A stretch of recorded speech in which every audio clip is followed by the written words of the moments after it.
Welcome back here to Live Now from Fox. This is Andrew Kraft, and thank you for being with us on your Tuesday night. We just got these scenes just a little bit ago coming out of Los Angeles. Skyfox chopper overhead of this structure fire. We're learning from the LA Fire Department that firefighters are now actively assigned in an aggressive and well-coordinated offensive firefight. You can see how many there are on the scene. A lot of firefighters are responding to this right now. This incident, according to them, has escalated to major emergency status.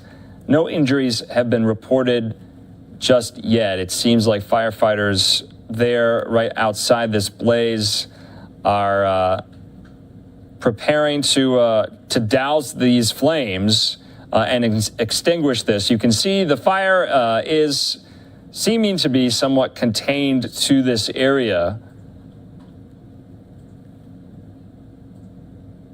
But that is all we know at this point in time. So we'll monitor this if we get any more details. But for now, let's go into more of these Russia-Ukraine developments, as well as that's going to be a majority of our coverage in these overnight hours. I'm Andrew Kraft. Thank you so much for being with us tonight. But a beautiful Live Now look. Sunrise in Kyiv, Ukraine. It's about 7:30 in the morning there over this beautiful Orthodox church, many of which dot the skyline of one of Europe's major capitals. But so many Ukrainians are on pins and needles. The Biden administration today saying that a Russian invasion of that country has begun in the eastern region in these separatists' offshoots known as Luhansk and Donetsk. We also have a live look out of Maidan Square there and sunrise coming up over a main plaza in Kyiv. And of course, you're going to be hearing from so many officials, including President Biden. We imposed more sanctions today. Secretary of State Antony Blinken, Secretary of Defense Lloyd Austin, meeting with their Ukrainian counterparts in Washington. We'll hear from lawmakers. We'll hear from other world leaders and see what they did sanctions-wise as well. This story is just beginning. It's not going anywhere. We thank you for choosing Live Now as we continue to cover it live, raw, and unfiltered. For all of us here, have a great night.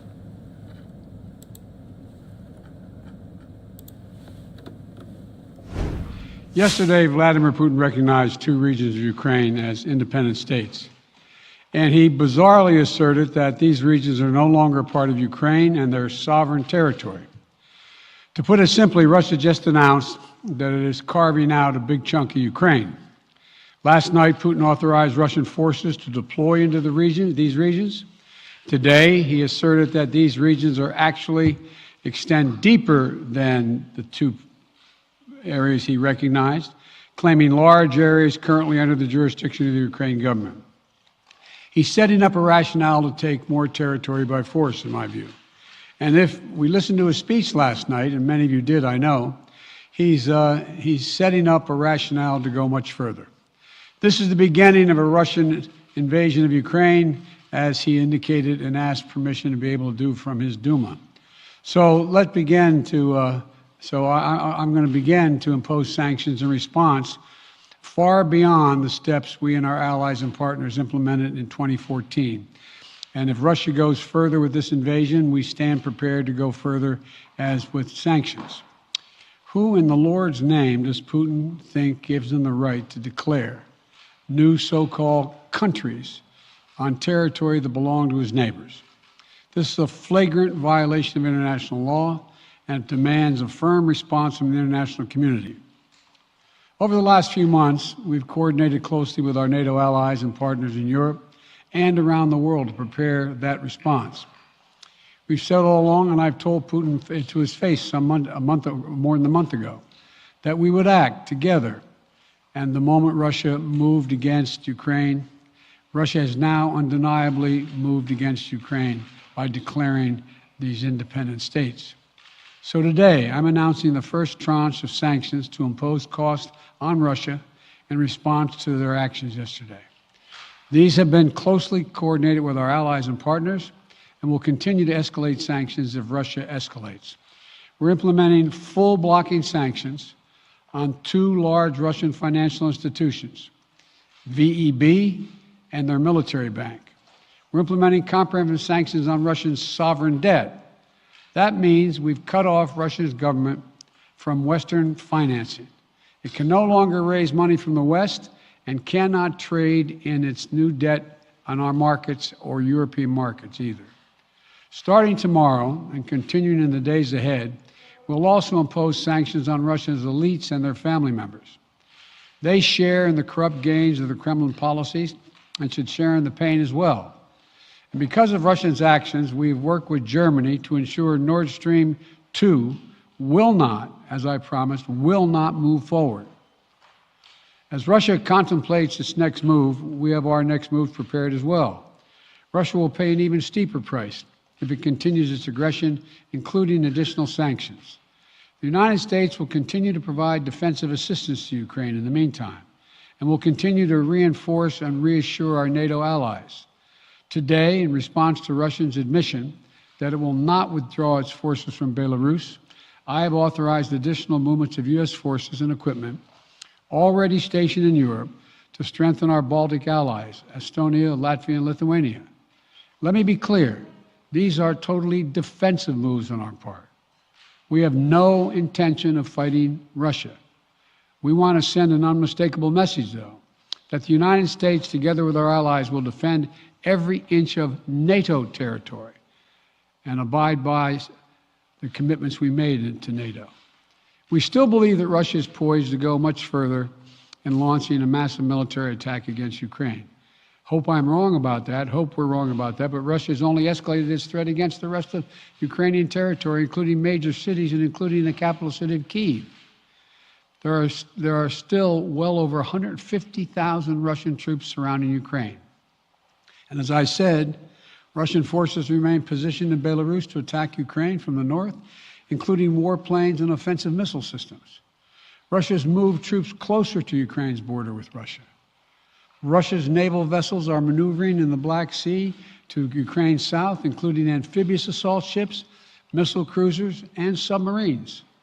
Russia's moved supplies of blood and medical equipment into position on their border.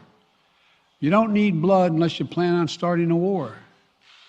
Over the last few days, we've seen much of the playbook that Secretary Blinken laid out last week in the United Nations Security Council come to pass. A major increase in military provocations and false flag events along the line of contact in the Donbass. Dramatically staged, conveniently on-camera meeting of Putin's Security Council to grandstand for the Russian public. And now, political provocation of recognizing sovereign Ukrainian territory as so-called independent republics in clear violation, again, of international law.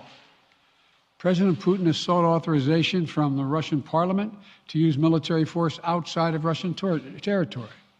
And this set the stage for further pretexts of further provocations by Russia to try to justify further military action. None of us should be fooled. None of us will be fooled. There is no justification. Further Russian assault in Ukraine remains a severe threat in the days ahead. And if Russia proceeds, it is Russia and Russia alone that bears the responsibility. As we respond, my administration is using every tool at our disposal to protect American businesses and consumers from rising prices at the pump. As I said last week, defending freedom will have cost for us as well and here at home. We need to be honest about that. But as we do this, I'm going to take robust action to make sure the pain of our sanctions is targeted at the Russian economy, not ours. We're closely monitoring energy supplies for any disruption. We're executing a plan in coordination with major oil-producing consumers and producers toward a collective investment to secure stability in global energy supplies. This will blunt gas prices. I want to limit the pain to the American people are feeling at the gas pump. This is critical to me. In the last few days, I've been in constant contact with European leaders, including with Ukrainian President Zelensky. Vice President Harris met in person with the leaders in Germany over the weekend at the Munich conference, including President Zelensky. At every step, we have shown the United States and our allies and partners are working in unison, which he hasn't been counting on, Mr. Putin. We're united in our support of Ukraine. We are united in our opposition to Russian aggression. And we're united in our resolve to defend our NATO alliance. And we're united in our understanding of the urgency and seriousness of the threat Russia is making to global peace and stability. Yesterday, the world heard clearly the full extent of Vladimir Putin's twisted rewrite of history, going back more than a century, as he waxed eloquently, noting that, well, I'm not going to go into it, but nothing in Putin's lengthy remarks indicate any interest in pursuing real dialogue on European security in the year 2022. He directly attacked Ukraine's right to exist. He indirectly threatened territory formerly held by Russia, including nations that today are thriving democracies and members of NATO. He explicitly threatened war unless his extreme demands were met. And there is no question that Russia is the aggressor. So we're clear-eyed about the challenges we're facing. Nonetheless, there is still time to avert the worst-case scenario that will bring untold suffering to millions of people if they move as suggested. The United States and our allies and partners remain open to diplomacy if it is serious. But when all is said and done, we're going to judge Russia by its actions, not its words. And whatever Russia does next, we're ready to respond with unity, clarity, and conviction. We'll probably have more to say about this as it moves on. I'm hoping diplomacy is still available. Thank you all very much. Sir, are you still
Bay Area, his name, Igor Markov. Igor, thanks so much for being with us.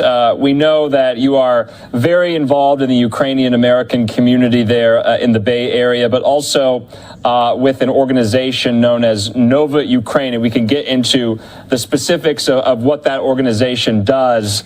But how are you feeling at this point in time, hearing what we heard from Russian President Vladimir Putin just yesterday, from the administration today, saying that an invasion has in fact happened and started and occurred? What is your gut feeling at this point in time? Yes, hi, Andrew. Thank you for having me here.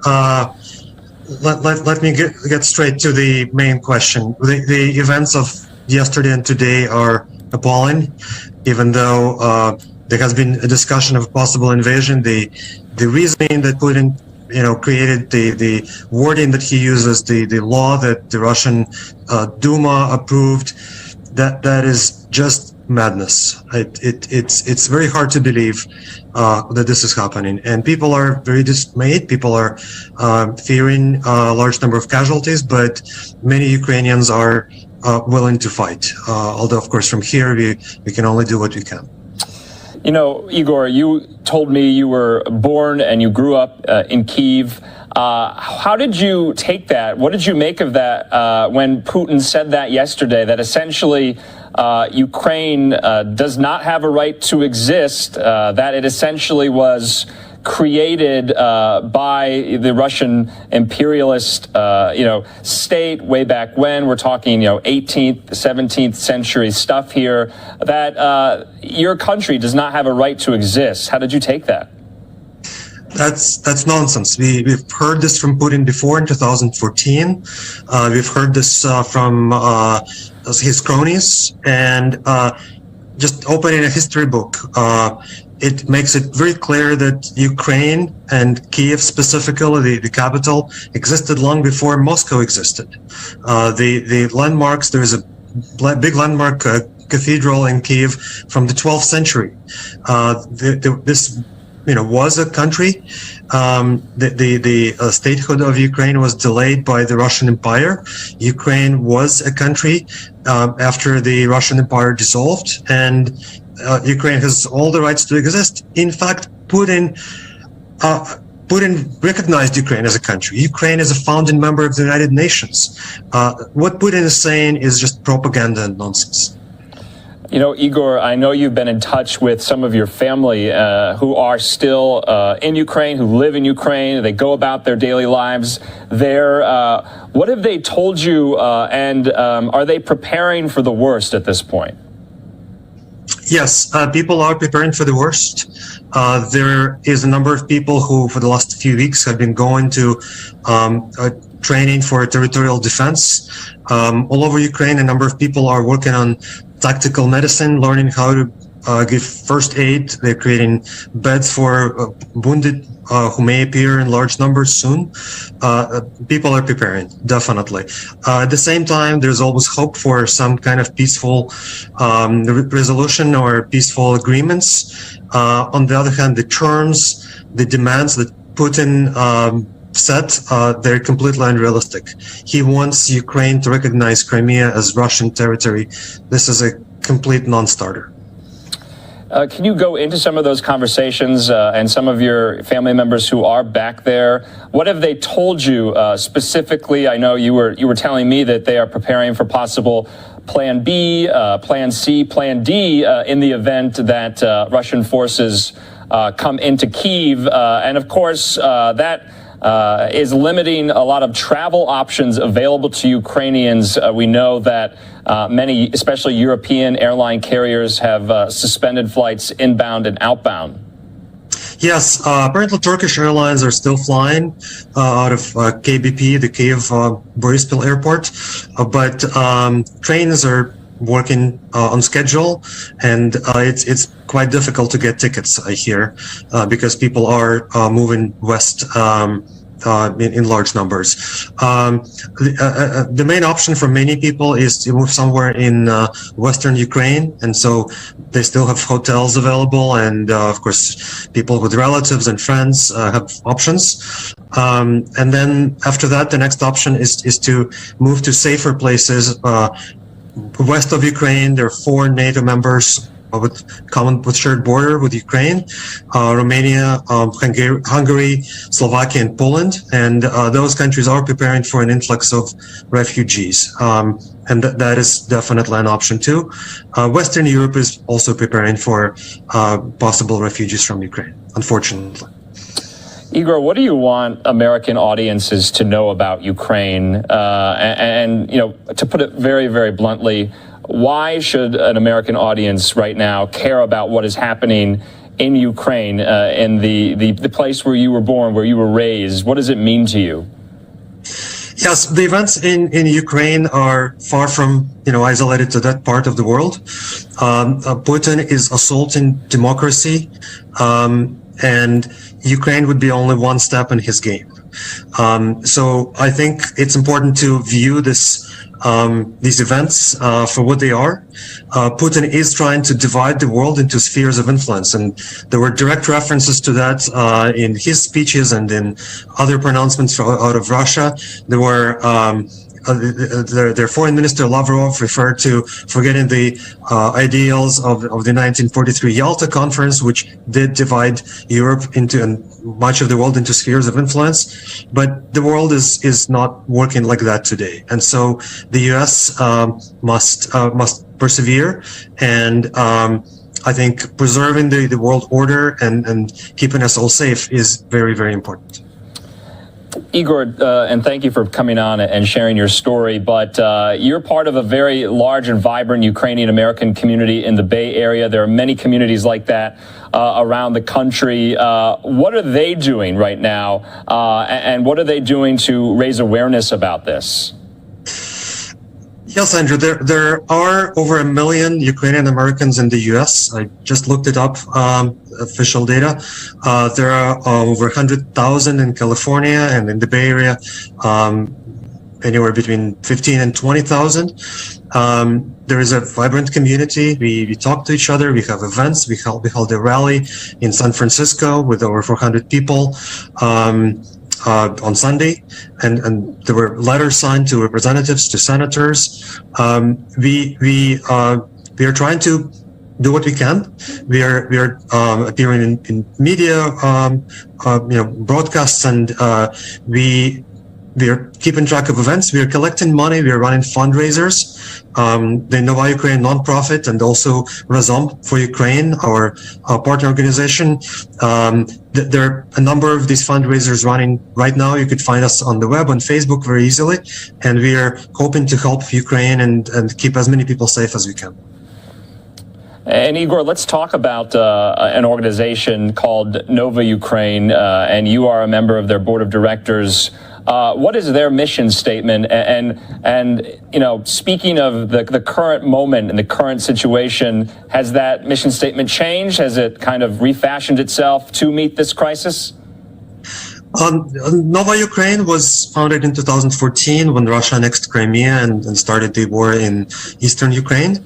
And there are several different things we are trying to do, and that includes helping children, vulnerable populations, displaced persons in Ukraine. We are also trying to improve the civic society in Ukraine. So our mission has not really changed. Our organization does not get involved with military units in any way. And we are also staying away from internal politics in the U.S. But we are helping Ukraine as much as we can, and we run a number of projects. We just had a meeting of our board of directors in the last hour, and we are discussing projects helping orphanages near the front line. We're discussing support for these tactical medicine initiatives, where basically supplies are bought and stocked up and made ready in case there are many wounded. There's a discussion of buying canned food in Poland and bringing it to Ukraine so people don't starve, especially if they have to move and live in new places. And these are representative projects for us. But in normal times, we support summer camps for children. We had a big initiative on COVID relief for Ukraine in 2020.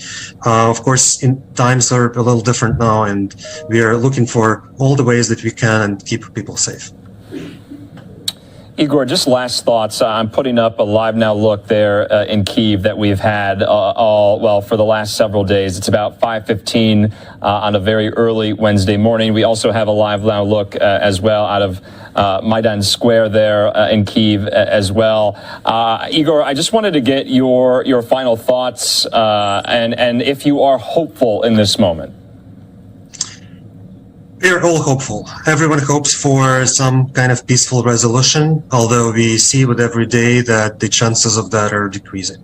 We're hoping that the the show of strength from the U.S., from NATO, from the EU, from Japan too. The sanctions that were put together and applied are fairly strong, and this is only the first tranche, as President Biden said. We hope that this will dissuade Russia from proceeding further, and we also hope that further steps can be, even more convincing. At the same time, Ukraine needs economic aid, and even Europe needs help with, natural gas, and the U.S. has been providing this, but this needs to continue. And so the price for Russia to continue this aggression needs to be larger, needs to be increased to dissuade Putin from proceeding with the plans. And at the same time, the impact on the European economy needs to be softened. This is where the U.S. can help, and we hope for this help. Igor Markov, we appreciate your time, and we'll definitely be speaking again. Thank you very much.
Engagement with us. Dilip is here. He is going to give some brief remarks at the top about the sanctions announcement today. He has a hard out, so he's only going to be able to take a few questions today, but we're grateful to have you here. So I'll kick it over to you.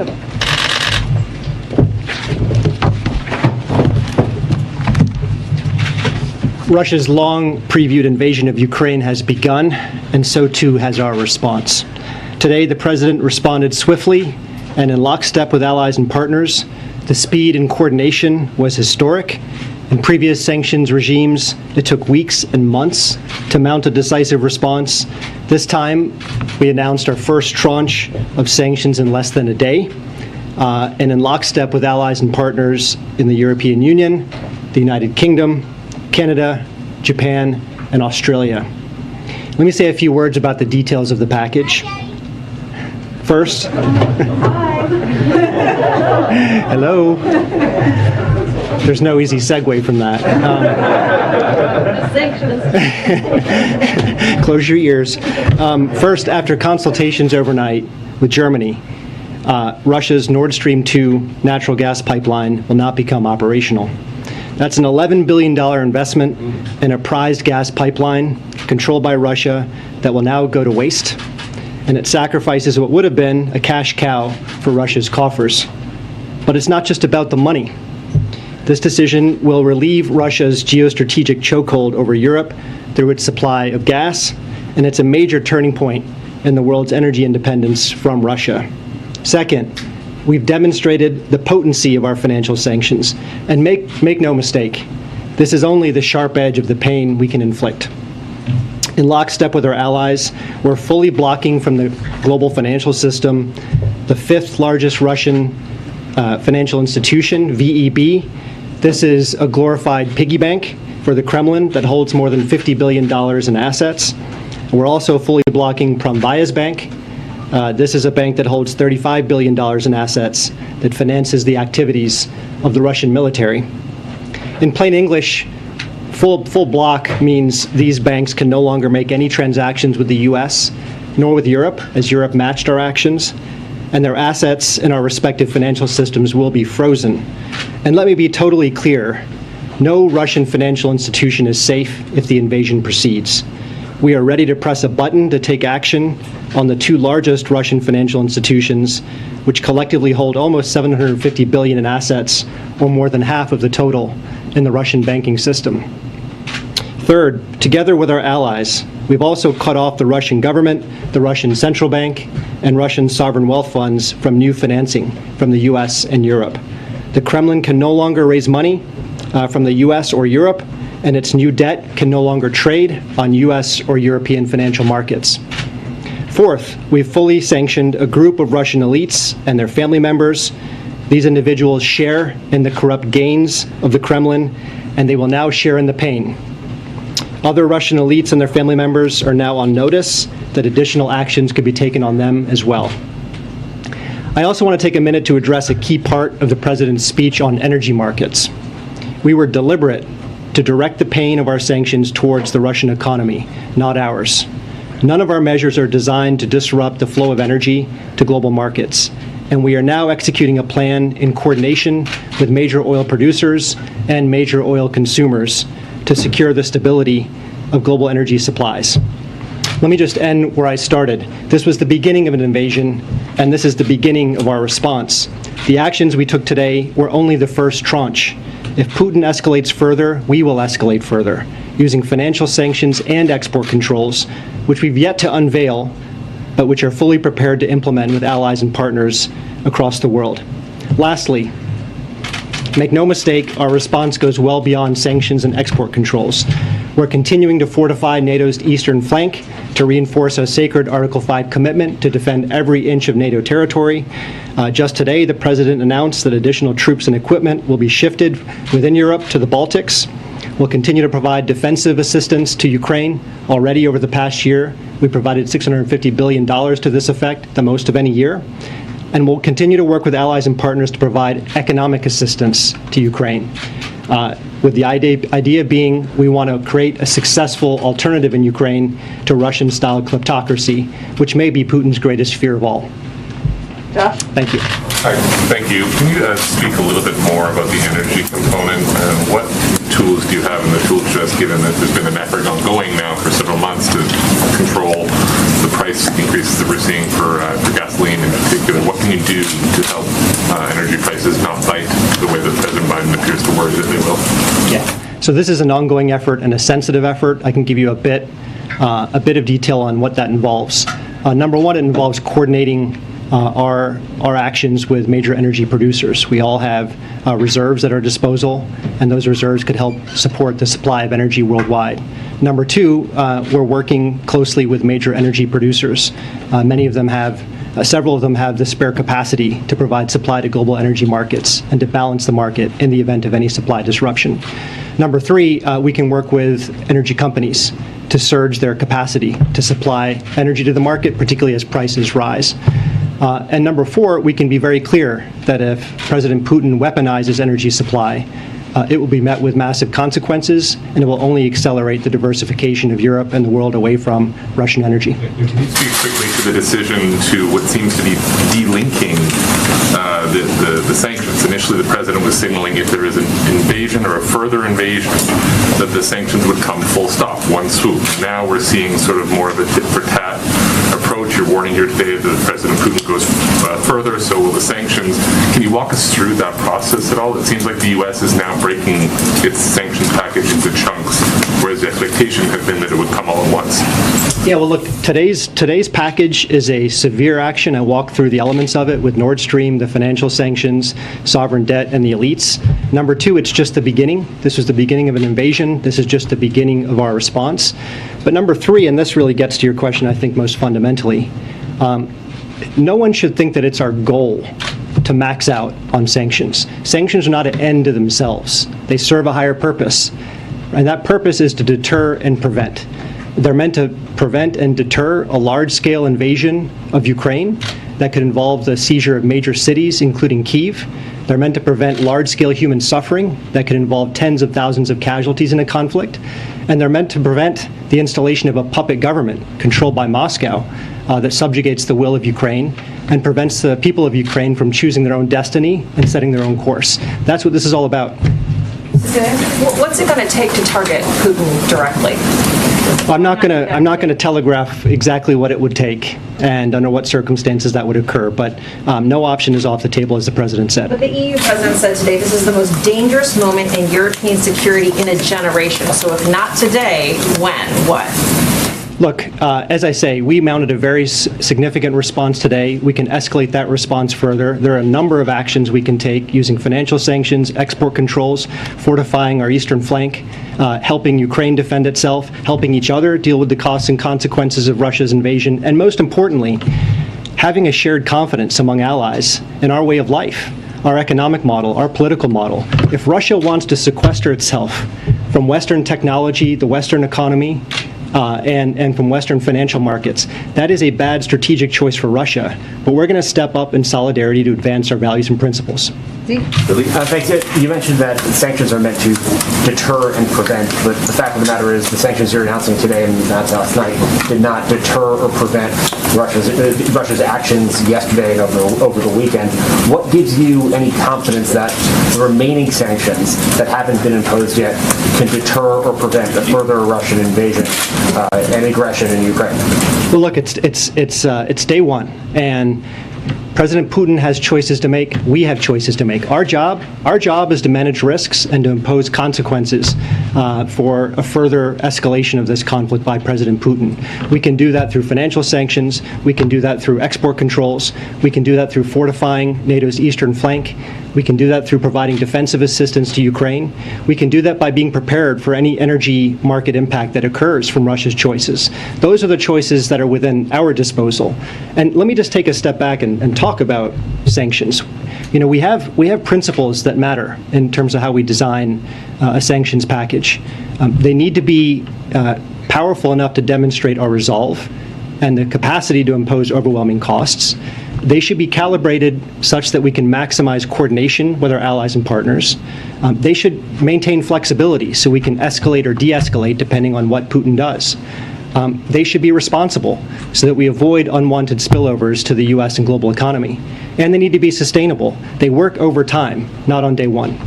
We just got to do the last one. Okay, can you tell us why Putin himself was not sanctioned? I know you tried to explain it, because what you are doing is like... You got a question last week, so we're just trying to diversify it a little bit. I just wanted to clarify. Simon, can you let Weijia ask a question? Thank you. Go ahead, Weijia. Thank you. I know that you just talked about all the actions that you're taking to counter any oil shortages that might drive up gas prices. But today, the president himself was very blunt about how they could impact Americans. So can you just give us a sense of when Americans might feel a difference when they fill up their gas tanks? And then secondly, to follow up on what Zeke was just asking, both you and the president said today that these sanctions will be in response, will be if Putin escalates, you will escalate. So that sounds like they are going to be in response now and not meant to deter. So do you still view them as being a deterrence, or are they just a punishment at this point? Yeah, so the first question on energy markets and the impact of our actions and when they'll take effect in markets. Look, again, I don't want to go into specifics, but there are actions that energy consumers can take with their strategic reserves. There are actions that energy producers can take in terms of their spare capacity. There are actions that energy producers can undertake to increase their production of energy. in the current circumstance. And I'm not going to give you a timeline, but the collective power of those actions and all the other tools and authorities that are at our disposal, plus diplomatic maneuvers that are at our disposal, collectively, we think will be effective in bringing down the price of gas and the price of oil. He will come back, I promise, and I promise he would not be too late for his meeting. So thank you so much for joining us. Okay. I apologize to those of you who did not get questions from Dilip. We will have him back, and we will make him available in other capacities as well to all of you. I have one very unrelated but still very important item for you at the top, and then we'll get back to our discussion. Today in Arizona, Interior Secretary Deb Haaland announced the Interior Department's plan to fulfill settlements of Indian water rights claims using historic funding from President Biden's bipartisan infrastructure law. The infrastructure law provides $2.5 billion to implement the Indian Water Rights Settlement Completion Fund, which will help deliver long-promised water resources to tribes and a foundation for future economic development for entire communities dependent on common water resources. Following feedback from the tribal consultations, the department will allocate $1.7 billion this year alone from the infrastructure law to enacted settlements that have outstanding federal payments necessary to complete their terms. With that, Zeke, why don't you kick us off, and we will get around to as many people as possible, and I realize it's already late. Go ahead. Thanks, Jen. How do you walk us through the events of the last 24 hours? Last night, a senior administration official on a background call with reporters briefed them on the administration's response and said that Russia's occupied these regions since 2014, and that Russian troops moving into the Donbass would not itself be a new step, and didn't use the word invasion. This morning, the Deputy National Security Advisor said invasion. The President is using invasion. What changed in the last 24 hours? What did you see on the ground that changed the U.S. government's assessment of what is actually happening in Eastern Ukraine? Sure. Well, I'm not going to, I know this isn't exactly what you're asking, but just to set the precedent here, I'm not going to be confirming military movements from the podium now or at any point, probably, but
What I can tell you is what we looked at is the events of the last less than 24 hours, Zeke, right? And what we have seen is President Putin setting up a rationale to take more territory by force. What we're basing that on, including the comments of the Deputy National Security Advisor this morning and then the President's comments later in the afternoon, is a couple of things. One, Vladimir Putin announced yesterday that he was basically planning to carve out a chunk of Ukraine by recognizing two regions of Ukraine as independent. He brazenly asserted these regions are no no longer part of Ukrainian sovereign territory. Last night, he authorized Russian forces to deploy into these regions. Today, he sought authorization from the Duma for the Russian military to use force outside of Russian territory. And today, he asserted that these regions actually extend deeper into Ukraine, claiming larger areas currently under jurisdiction of the Ukrainian government. So what we're seeing there, and as for anybody who read or paid attention to his lengthy speech last night, is the rationale to go much further. That is what we are also watching very closely. And for this combination of reasons, we see this as the beginning of a further invasion of Ukraine. But we look at and we assess over the course of a short period of time. But right now, could you say whether or not the U.S. government believes that there's been additional deployments of Russian forces, active forces, across the border into Ukraine? They've been there for years, but additional forces?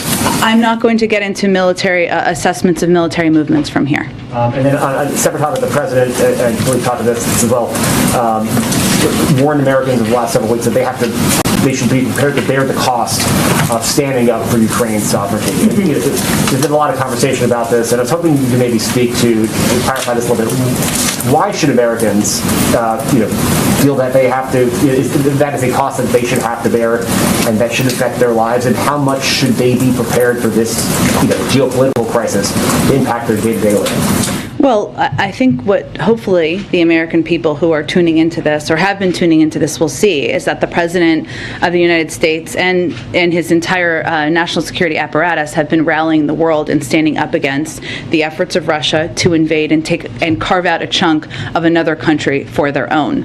And that is, the world is standing with the United States against the actions of President Putin. Now, why does that matter? I realize that's what you're asking me. Why does that matter to the American people? That should matter because that is a fundamental value that we as a country stand up for, and we stand up against that type of action. That goes back to World War II, and we have repeatedly throughout history been leaders in the world in rallying support for any efforts to seize territory from another country. When the President spoke to the American people last week, it was very important to him to be very direct and clear and straightforward with them about what this could mean as we looked to what the impact of an invasion could mean and also what the impact of sanctions could mean. And the fact that standing up for values is not without cost, including in this case, including potentially in this scenario. Now, as Dilip just conveyed, what the President has said to his national security team is he wants to leave no stone unturned. He wants them to take every step possible to tap into the resources of global suppliers, to present to him any option that will reduce the impact on the American people. And even as he's looking at sanctions, he is taking that into account. But this is about standing up for American values and he wanted to make clear to them what impact that could have. Go ahead. Thank you, Jen. Given what Secretary Blinken just announced about his meeting with Lavrov on Thursday, is a summit between the President and Putin out of the question now? Well, we're never going to completely close the door to diplomacy, and I don't think the Secretary of State did that either. But just to build on what he just said, diplomacy can't succeed unless Russia changes course. And as he said, it wouldn't be appropriate for him to have a meeting with his counterpart at this point in time, Foreign Minister Lavrov. And it was always intended that any engagement with President Putin would follow that. So at this point, that is certainly not in the plans. And what would it take to get that conversation back to the table, to reconsider a meeting between the two leaders? Well, de-escalation. That's what it would take. How do you define that? De-escalation means moving troops. It means de-escalating from what the steps they continue to take on a daily basis appear to be. And then a second topic quickly. Yeah. How many Supreme Court nominees has the President interviewed by this point? That was a wink. I appreciate your question. I understand, Weisha, why you're asking.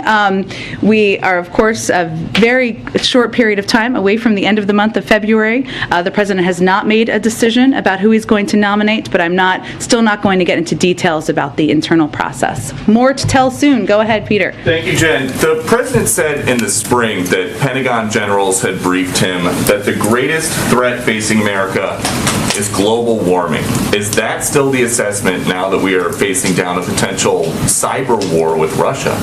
Well, let me first say there is no, we are always prepared for any threat that any outside entity or country poses to the United States that relates to cyber or anything else.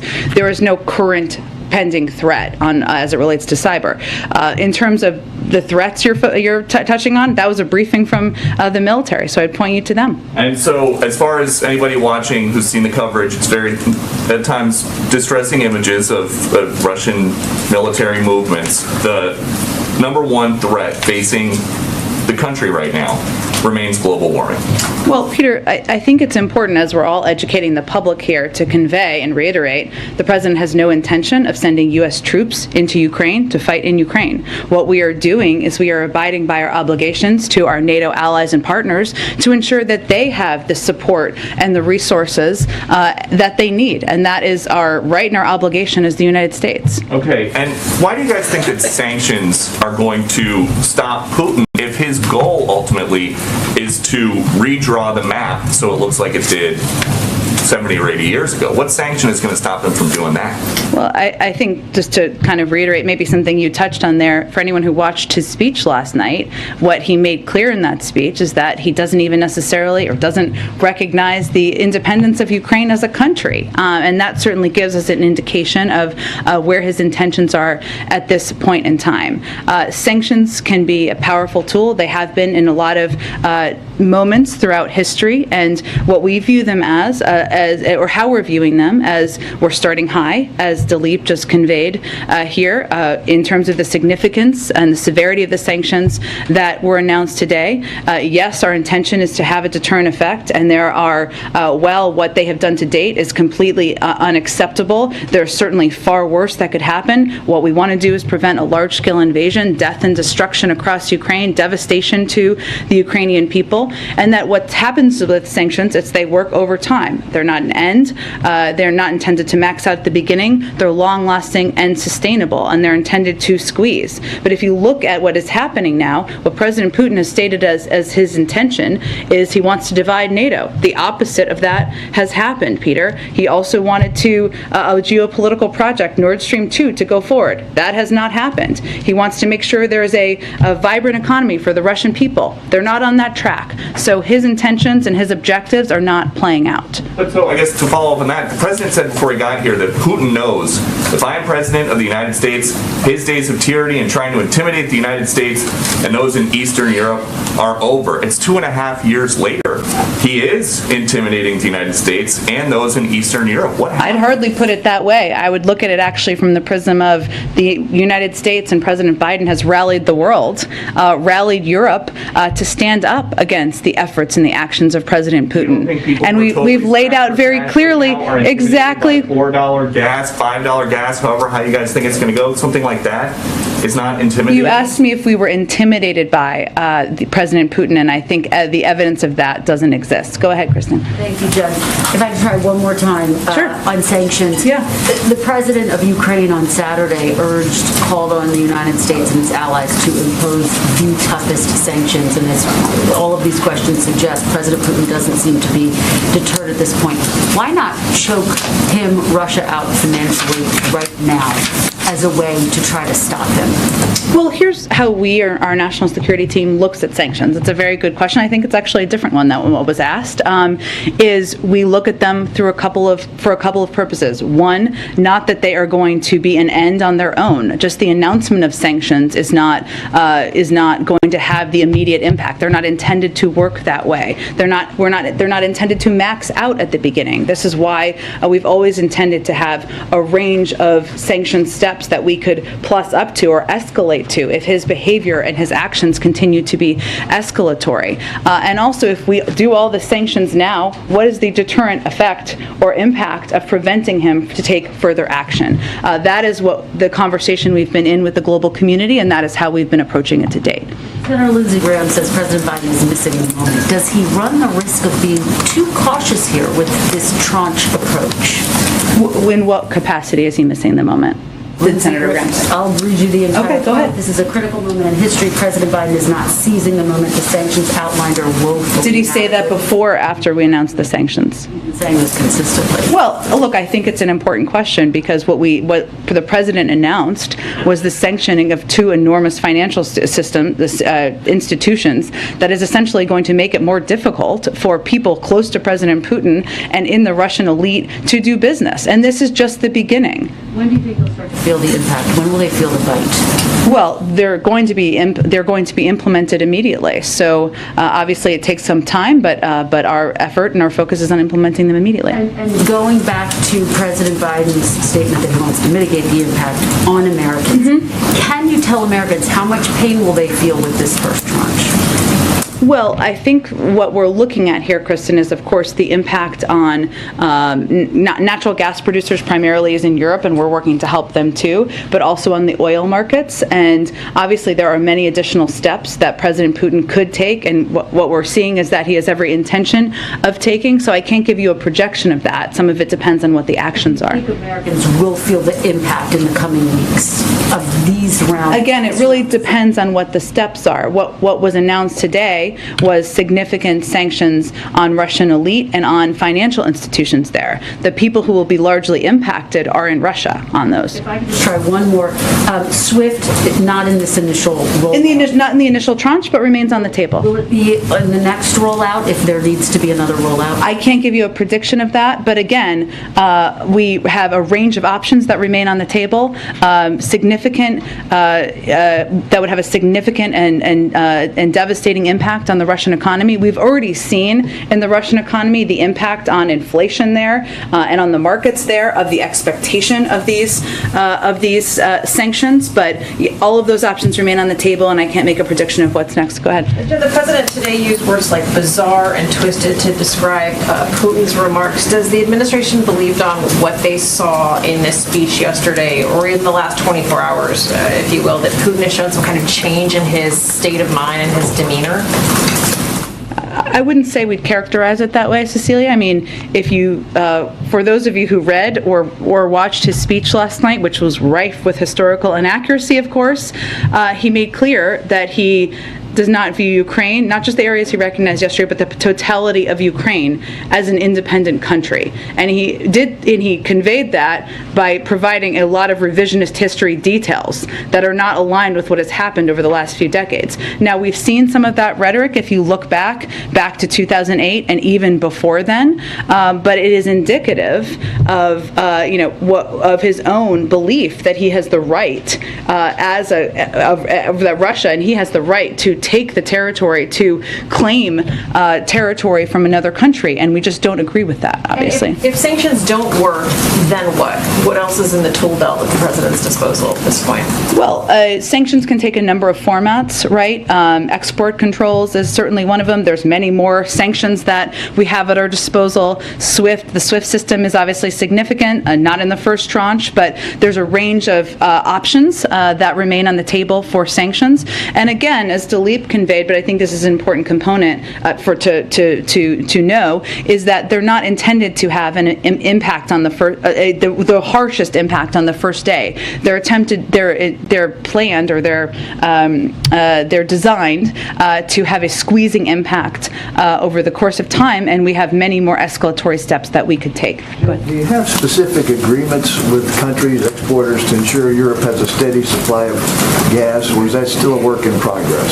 I certainly understand your question. As Dilip said, it's a very sensitive time in the process right now, but what we're doing right now is talking both to major natural gas producers to understand their capacity and willingness to surge natural gas output, which of course is a regional issue that would have an impact in Europe, and also talking, as he said, to a range of producers to help assess or help reduce the market impact and the impact on the American public. But I just can't outline any more details on it from here. About the impact that you're on the American public, you mean specifically Americans should expect higher gasoline prices? Yeah, energy prices, exactly. That's what we want the American public to be aware is a possibility. Are you announcing more oligarchs tomorrow? Is that the plan? I don't have anything to preview for you at this point in time, but I can certainly check if there's another tranche coming.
coming tomorrow. Absolutely, go ahead.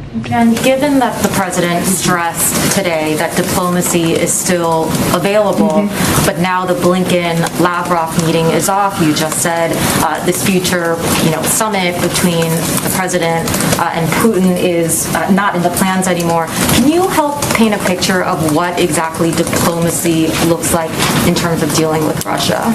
Well, first, the door to diplomacy still remains open, and it just, as I think our Secretary of State conveyed, it isn't the appropriate time as Russia is taking escalatory steps and preparing to invade for him to meet with the foreign minister. And it had always been the intention that any engagement with President Putin would be discussed there and potentially follow there, but there were never any specific plans or timeline really in the works for that. So it was really going to be discussed at that meeting. What diplomacy looks like, one, we're going to continue to engage with our European partners, of course, and we will continue to remain open to having diplomatic conversations if and when they de-escalate. Diplomatic conversations, so certainly between President Biden and President Putin. Well, of course, that remains an option, and as we said, I think over the course of the last few days, he's always going to be open to having leader-to-leader conversations, but this isn't the time to do it when, and we said this at the time as well, when President Putin is overseeing the invasion of a sovereign country. And just quickly, what is the U.S. assessment right now of Russian invasion into Kyiv? Is that considered an immediate danger right now? It is considered. I'm not going to give you a timeline, but it's considered a real possibility, yes.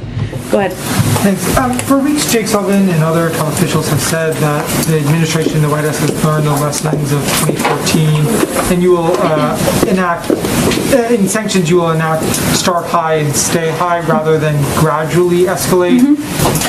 As you talk about the chunks in different tranches, it seems you're doing the opposite. Why is that the approach that you're taking? Not true, actually.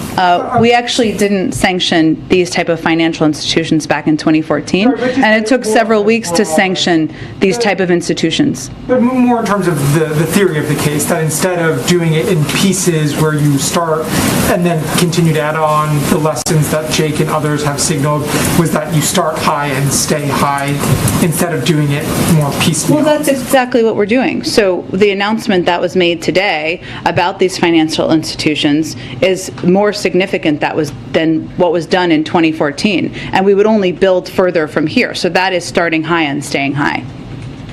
Go ahead. What Russian actions would trigger the fullest extent of U.S. sanctions? I'm just not going to detail what exact reaction will be to each action. Obviously, we have a range of options at our disposal. They're all remain on the table, and our preference is, of course, de-escalation, not instituting more sanctions. Is the administration confident that sanctions and export controls can or will be enough to deter Putin? And can you go into any more detail about what those export controls might look like? I can't go into more specifics, just a range of options are on the table, and obviously export control actions would have a significant additional impact on the economy there. In terms of, tell me your first part of your question again? Oh yeah, just is the administration confident that sanctions and export controls can deter Putin? Are they enough? Part of what sanctions are is they're intended to be a deterrent, but they are also intended to have a squeezing significant impact on the economy that is felt over a sustainable period of time that makes it more difficult to continue those behaviors and those actions. They're not intended or designed to be an end when they're initially announced. So those are the range of options we have at our disposal, and there will continue to be a growing impact. Go ahead.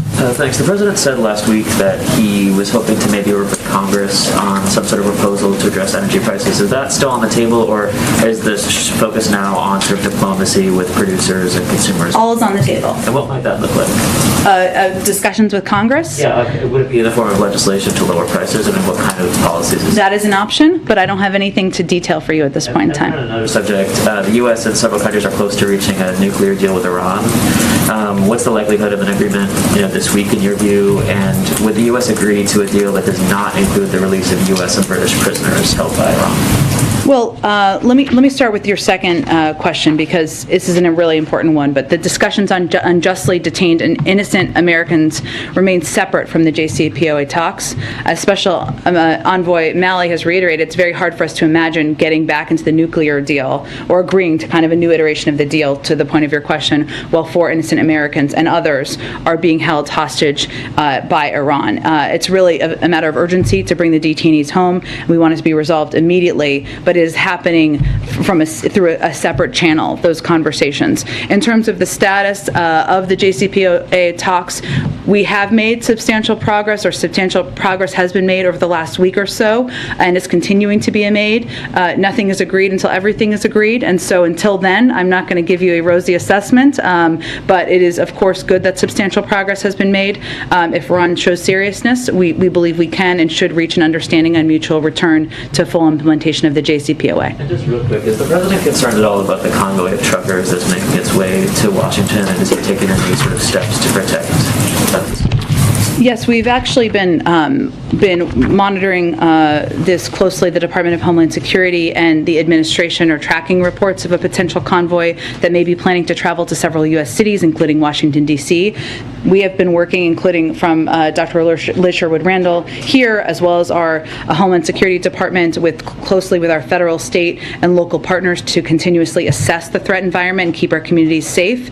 And our efforts include enhanced intelligence sharing, a critical incident response plan for the U.S. Capitol, a regional security assessment, and a simulation experiment that developed data-driven recommendations to bolster regional security. So we are closely monitoring, closely watching, and working with state and local authorities. Let me go ahead. Great. First, just want to thank everybody. I know it's late, who are limiting our questions so that more people can. Yes, sure. So I appreciate that. And if anybody needs to go for a hit or anything, nobody will take it personally. I know some people have. Go ahead. So one question, of course, on Ukraine, first of all. Dileep said just now that today's sanction package is, quote, just the beginning of it. Does that mean if nothing changes, you expect more sanctions, or what does that mean, just the beginning of it? It means we have a range of additional options that we have the ability to take, and if President Putin continues to escalate, so will we. And then I'm looking to the State of the Union. When was the last time President Biden spoke to a member of Congress about any item in the Build Back Better agenda? He has a range of conversations all the time, but I'm not going to detail the timeline of those for you. Go ahead. Thanks, Jen. When can we expect a more detailed explanation from the White House about how it would plan to bring down energy prices?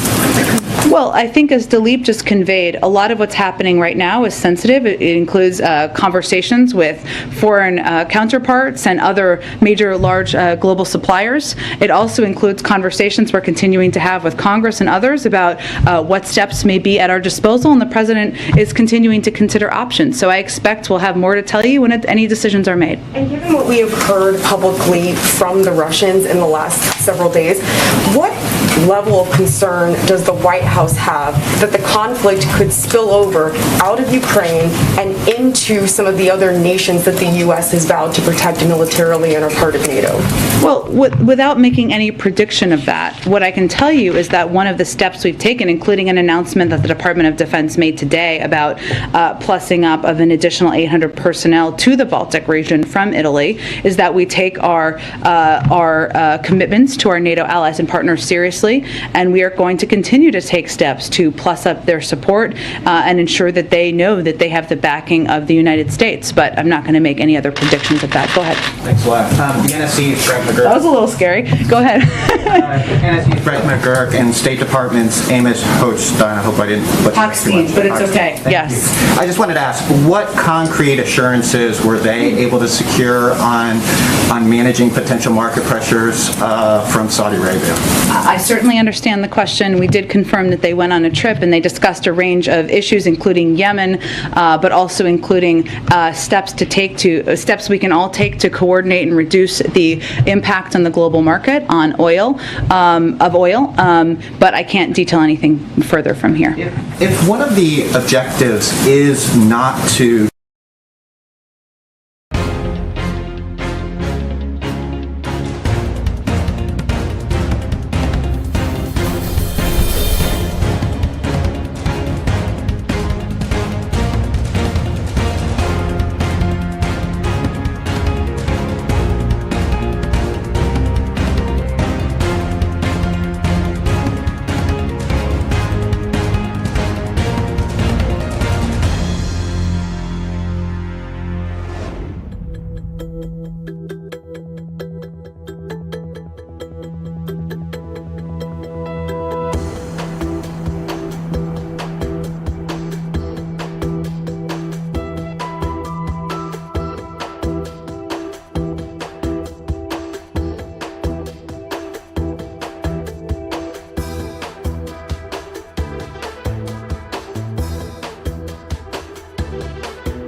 disrupt global energy flows. Yeah. And energy prices are high and rising. How can Russia's bottom line really be hurt if you don't disrupt global energy flows? Well, I think Russia's bottom line can be hurt in a lot of ways, including the range of sanctions we've already announced today and additional sets of sanctions that we have at our disposal should they choose, whether it's sanctioning additional individuals or taking more significant steps that would impact their financial market. So there's no question we have a range of tools that could continue to have crippling impacts on the Russian economy. So much of their revenue comes from oil and energy. I understand what you're saying, but we also have a range of tools that could impact a range of their financial market, have huge financial market impacts. And the president is also looking at, and we're all assessing, what steps we can take that will have a crippling impact on them while reducing the impact on the American public. Go ahead. Thanks, Jen. I'm just trying to get a better idea of what the administration deems to be an escalation on the part of Russia, and what would prompt an additional tranche of sanctions. Would it only be the expansion of Russian forces to non-occupied republics or areas of Ukraine, or would it be the continued deployment of forces to the two separatist regions that were detailed yesterday? Well, I think as we've seen, as you have seen, hopefully, as Russia has taken any escalatory steps, we have taken escalatory steps on our end in the form of sanctions. And so I'm not going to outline for you if this, then, but I think if for those of you, again, who watched the speech last night, the President Putin attacked Ukraine's right to exist. He has explicitly threatened war unless his extreme demands were met. He gave an entire speech selling a war to the Russian people. Our expectation, and we hope we are wrong, is that he will continue to take escalatory actions and further invade the country, and we will take additional steps in response. Is the administration preparing any sort of measures for Ukrainians already in the United States, such as TPS or any other sort of immigration protections for those who might not want to go back? Sure, I don't. Obviously, those decisions or assessments are made by the Department of Homeland Security. I can't make a prediction of that at this point in time. Obviously, what we are doing on the ground is trying to provide a range of economic, humanitarian, and security assistance to the Ukrainian government. I understand you're asking about people who are here, and obviously we are preparing for the potential for major humanitarian outflows that could go into Europe and have a range of needs. And so that is also something we are closely tracking. We are also poised to increase our support to the people of Ukraine should additional humanitarian needs arise. Our response would be based on assessment of the needs, our partners' emergency appeals, in coordination with our European allies and partners. But we are assessing the humanitarian situation on the ground very closely, and we're going to continue to engage with allies and partners about any humanitarian needs that escalate and refugee outflows if they are to continue to occur. Given we're getting close to the deadline, are SCOTUS interviews done at this point? I know it's all in process, and I know, but are they done at this point? The long national process will soon be over, so that's the good news. I'm not going to detail the status, but I can tell you that the president has not made a decision yet, but we remain on track for him to make a decision and make an announcement before the end of the month. Go ahead. Thank you, Jen. I know you said you didn't like military questions too much, but... No, I love military questions. I'm just not going to outline military movements from here. Okay, fine. Because one kind of salient aspect of this whole thing has been actually the openness of the US in giving military details about what the Russians are up to. So I'm wondering if you can go a little further with that. It seems important that people don't really understand, like, these, the so-called peacekeepers, like, how many are there? Are they in Donbass now? Is it a handful of people? Is it a few guys with, like, jeeps? Or is it tons of tanks, missiles? But I don't think Americans really have a good idea of what it is, what this invasion actually consists of. Sure, and I appreciate... And another question would be, there's obviously no US trainers in Ukraine anymore. But will this military training relationship continue in a third country? Sure. On the second, I would point you to the Department of Defense, who's best equipped to answer that question. On the first, it's a really important one. I think it's important for the American public who may be just tuning in to know that there has been a Russian military presence in Ukraine since back to 2014, which they never admitted, they never acknowledged. In some ways, they've only recently acknowledged. Back in 2014 and in the years after, we called them the little green men because they were not in Russian military uniform. Now we know that they are all over eastern Ukraine, and they are, not in uniform, they are behaving just like Russian military would be behaving. So that is something, I can't give you a number or specifics from here because I can't get into intelligence, but it is important for the American people to know that regardless of whether they're in uniform or not, they've been there since 2014, they are representing the Russian government, they are separatists we probably should stop calling them peacekeepers because they are certainly not that, who are, helping to lay the predicate for war, and that is what the purpose of a lot of them is there for. Did anything change in the last 24 hours? I think that's really the question. Yes, I'm not going to be able to give you any additional assessment of that at this point in time from here. But I understand your question, and we'll continue to work to give you more. Go ahead. Thanks, Jen. 2 quick questions on Nord Stream 2.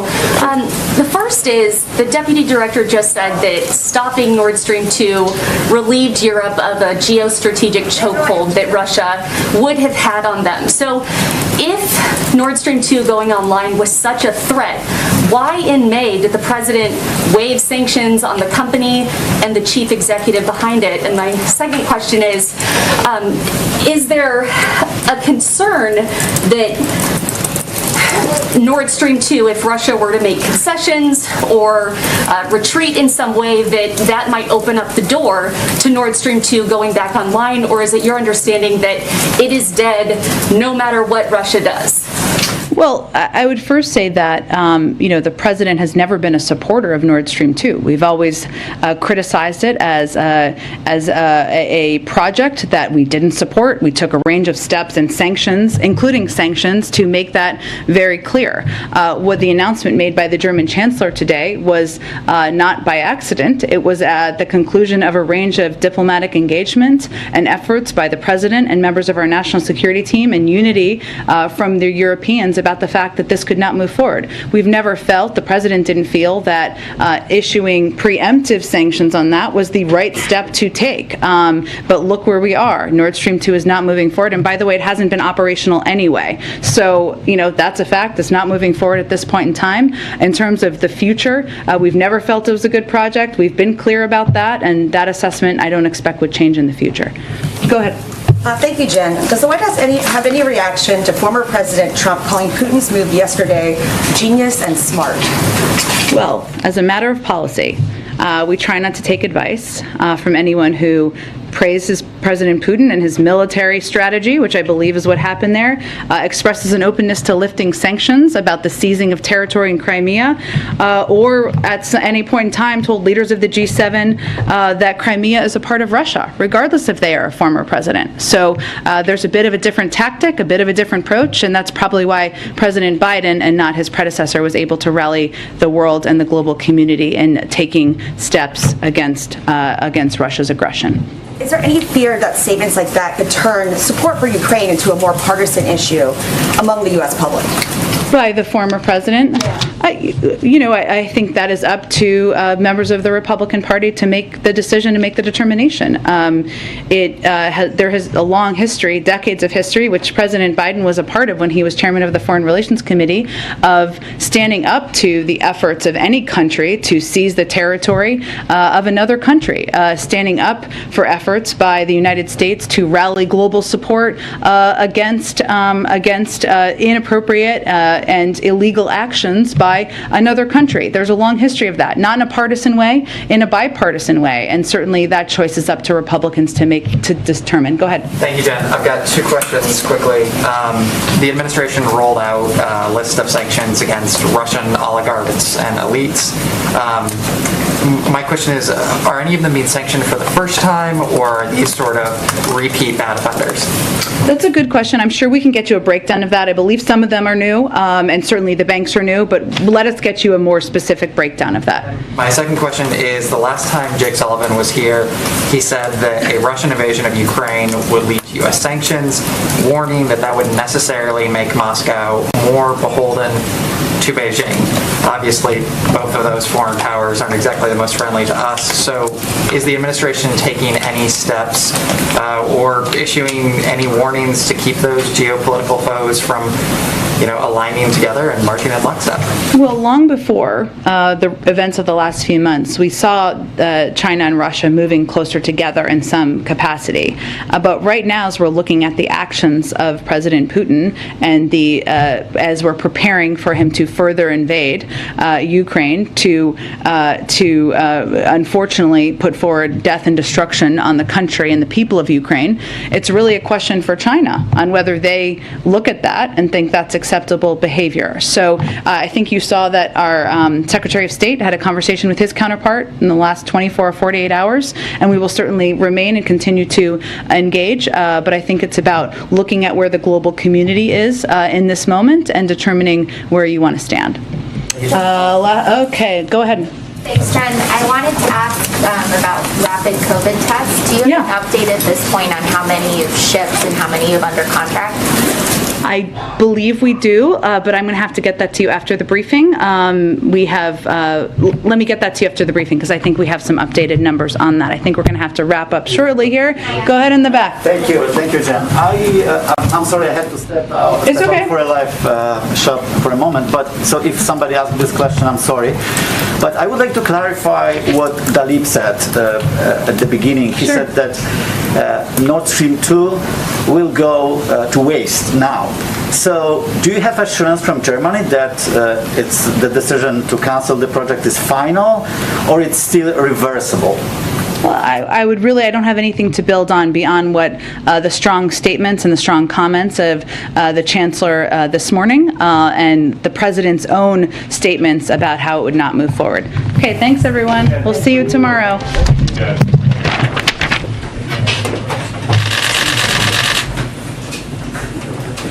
There's a ghost photographer in the walls. Where's Doug Mills? Is he back there?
want to step into some live coverage. We have Fox's Lucas Tomlinson, who's joining us live from Lviv as we speak right now. And Lucas, you've been there the entire time, and obviously we can tell a story from what officials are saying on TV, from Putin, from Biden, but it's a whole different story when you're out there on the ground speaking with the residents in Ukraine.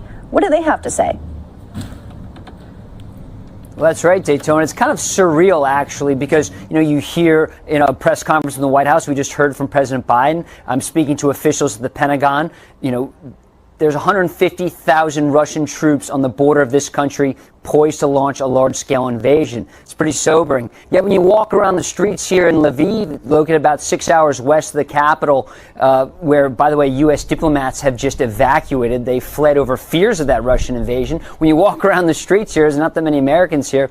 It's almost surreal. You see children going to school. You see the restaurants full. This past weekend, you see, young people out having fun. And, of course, you talk to some of these young people and old and say, are you worried about the Russians? I will say I've been on the ground for almost 3 weeks now. I have seen a change. When we first got here, we were in the capital city, Kyiv, for the first few weeks. People were not worried at all. They thought, well, we've been at war for 8 years, no big deal. I spoke to a gentleman who said, I've got guns in my safe, I'm not too worried about it. I'm like, yeah, but do you have, short-range ballistic missiles? Because that's what the Russians are bringing to this fight, potentially. Here on the ground, people in the last few days have started to get a little more nervous.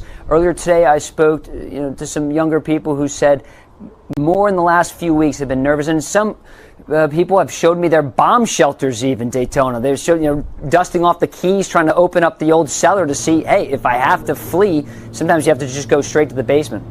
And explain to us, Lucas, the history between relations with Russia and Ukraine. What are the people there saying about Putin at this time when there is concerns of propaganda?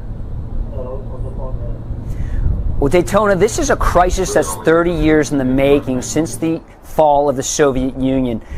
President Putin wants to put the Soviet Union back together. That's what many people think. In fact, I spoke to the mayor of this city who said exactly that. Putin wants to reconstruct the Soviet Union. The saddest day of his life was when the leaders of the Soviet Union, Belarus, and Ukraine met in the woods of Belarus outside Minsk to sign the document to end the Soviet Union, to break it apart. They didn't have a computer or a typewriter. It was handwritten.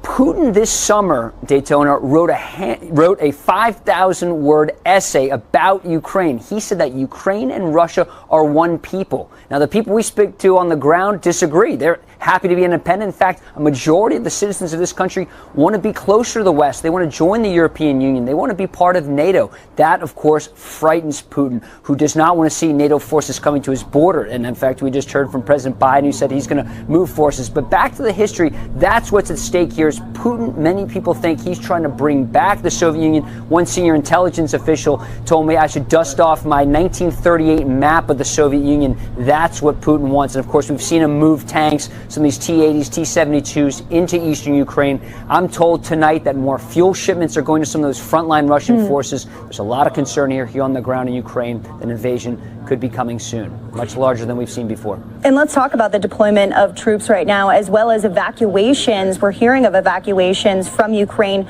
to Russia. What are you seeing with your own eyes?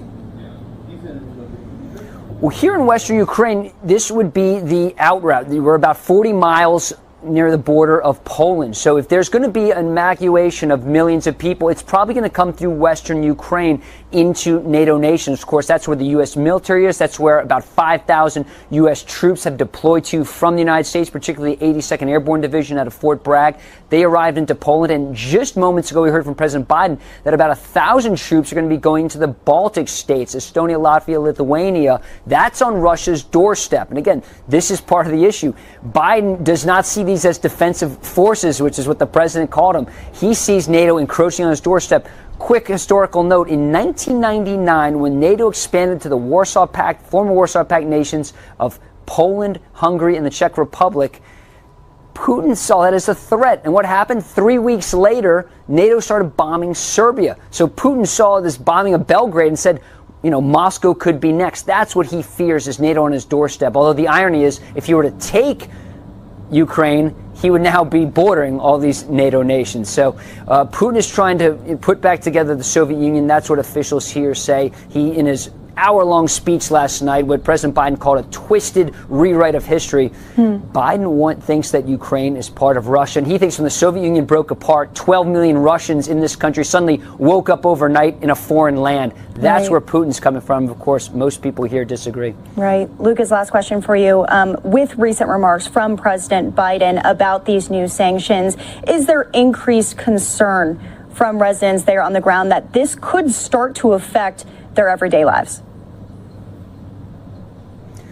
Well, it's not often that the U.S. sanctions a nuclear power. Of course, the United States and Russia are nuclear powers. In fact, in 1994, Ukraine had the third largest nuclear arsenal, over 4,000 warheads, that it got rid of in exchange for Russia promising to respect its borders. Now, back to your question, didn't mean to go on a tangent there. But that's the part of the problem, though, is that Ukraine said, wait, we gave up our nukes. You were supposed to respect our borders. That isn't happening yet. And once again, we're seeing Russian forces move in. As far as the sanctions go, not to dodge Daytona, but it's a little too soon to tell, because Russia is one of the most sanctioned countries in the world. Since 2000, they've been sanctioned hundreds of times, and each time it just seems like a juke, a dodge. Some of these oligarchs, I don't think they became billionaires by not learning how to, stash some cash and move things around. So that will be it. Big announcement today out of Germany. The German chancellor said they're going to halt the certification for the Nord Stream 2 pipeline. I would say nobody talks about Nord Stream 1. Nobody talks about that pipeline, which is, transferring gas. That will still be now. So it just remains to be seen, and also remains to be seen how is Putin going to react. Does this arrest his future invasion plans? Does he see these sanctions as, okay, the West is serious, I'm going to pull back, or does he say, you know what, I'm going ahead and blowing the whistle, and all of a sudden these tanks are coming in? I mean, remember, the Russians didn't come here to Ukraine on a Eurail pass, okay? You gave them freaking tanks, armored personnel carriers, artillery. It's pretty serious stuff. And not to mention fighter jets and dozens of helicopter gunships. And in Belarus, down in Crimea, and over to the right. In fact, not to get in the weeds here, but Nikita Khrushchev, the former Soviet leader, was Ukrainian. He's the one who gave Crimea back to Ukraine. Putin says that was a mistake. That's one of the reasons he annexed Crimea. So anyway, not to get in the weeds, but hopefully some of your viewers enjoyed that. That's what we do here on Live Now. Getting into the weeds is what we do. We like to get context on everything. And with that being said, U.S. forces being deployed to Poland as well. That's right. There's about 5,000. You say Poland, there's about 5,000 troops deployed to Poland. And that's about 40 miles from here, the border. So now Biden has been very clear. The president said none of those troops are going to be fighting Russian troops on, Ukrainian or Russian soil. They're defensive troops and could be used to help in some kind of evacuation. I spoke to State Department officials here on the ground just a few days ago. There's about 7,000 Americans that have registered with the embassy. It's not clear how many left. Of course, there's been big warnings, not just from the president, but the State Department telling Americans you need to evacuate the country as soon as possible. But it's not like Americans need to check in with the embassy. When you travel abroad, Daytona, I know you're not always checking in with the local embassy. You're traveling, doing your thing, like most people. So it remains to be seen how many Americans are here, and if there is a large invasion, what an evacuation looks. The mayor here of this city says he's prepared to host millions. This is a university town. It's about the size of Boston. He even said he'd be willing to get rid of some of the students and use the dormitories to house potential, refugees, evacuees.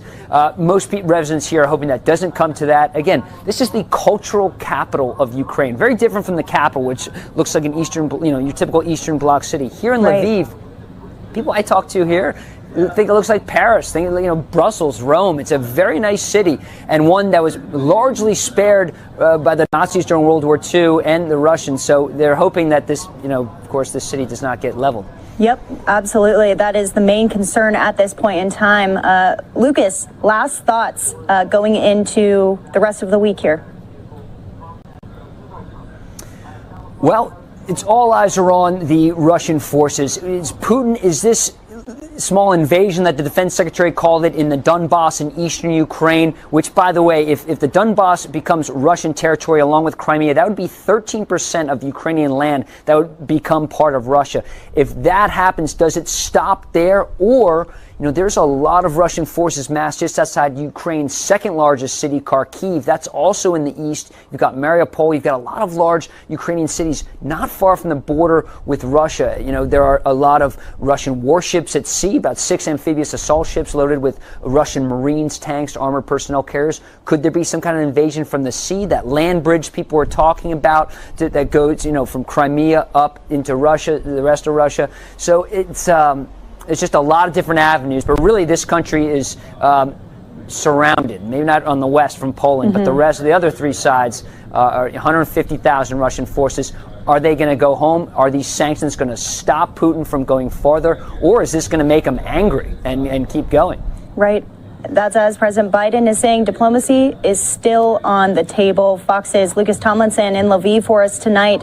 Stay safe out there. We really appreciate the context and your reporting. Thanks, Daytona. No promises.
NATO alliance. That will make a difference, and it speaks to the deep commitment that Canada has to NATO. Canada is also announcing the deployment of an additional frigate, HMCS Halifax, under a NATO flag to complement Canada's current contribution to NATO's standing Maritime Group 2.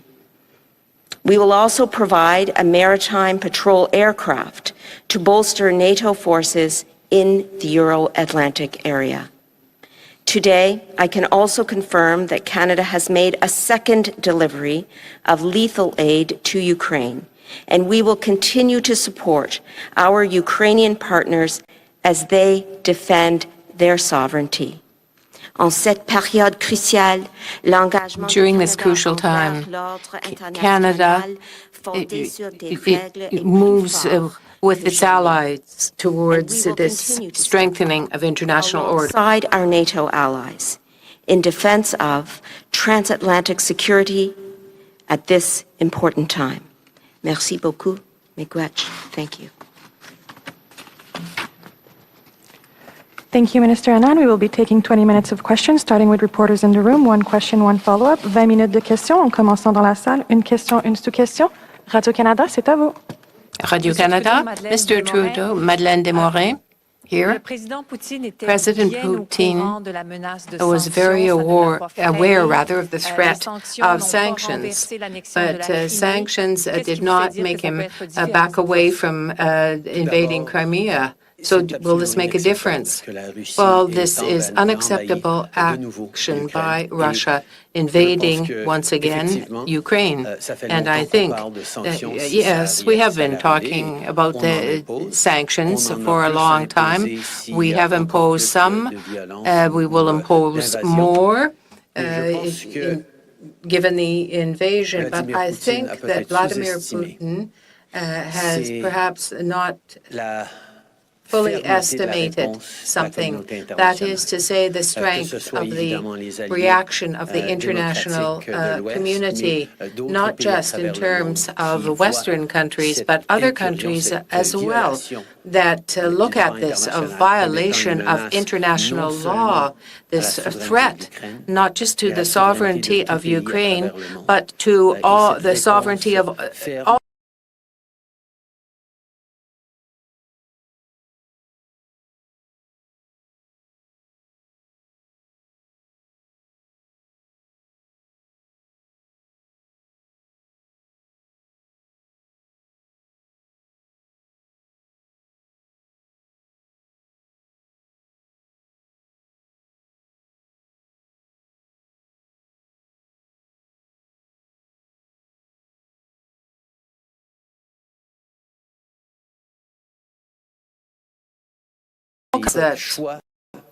Of our choice, our deep choice, and that is to always defend democracies, rules-based democracies. Hi, Prime Minister Tom Perry, CBC.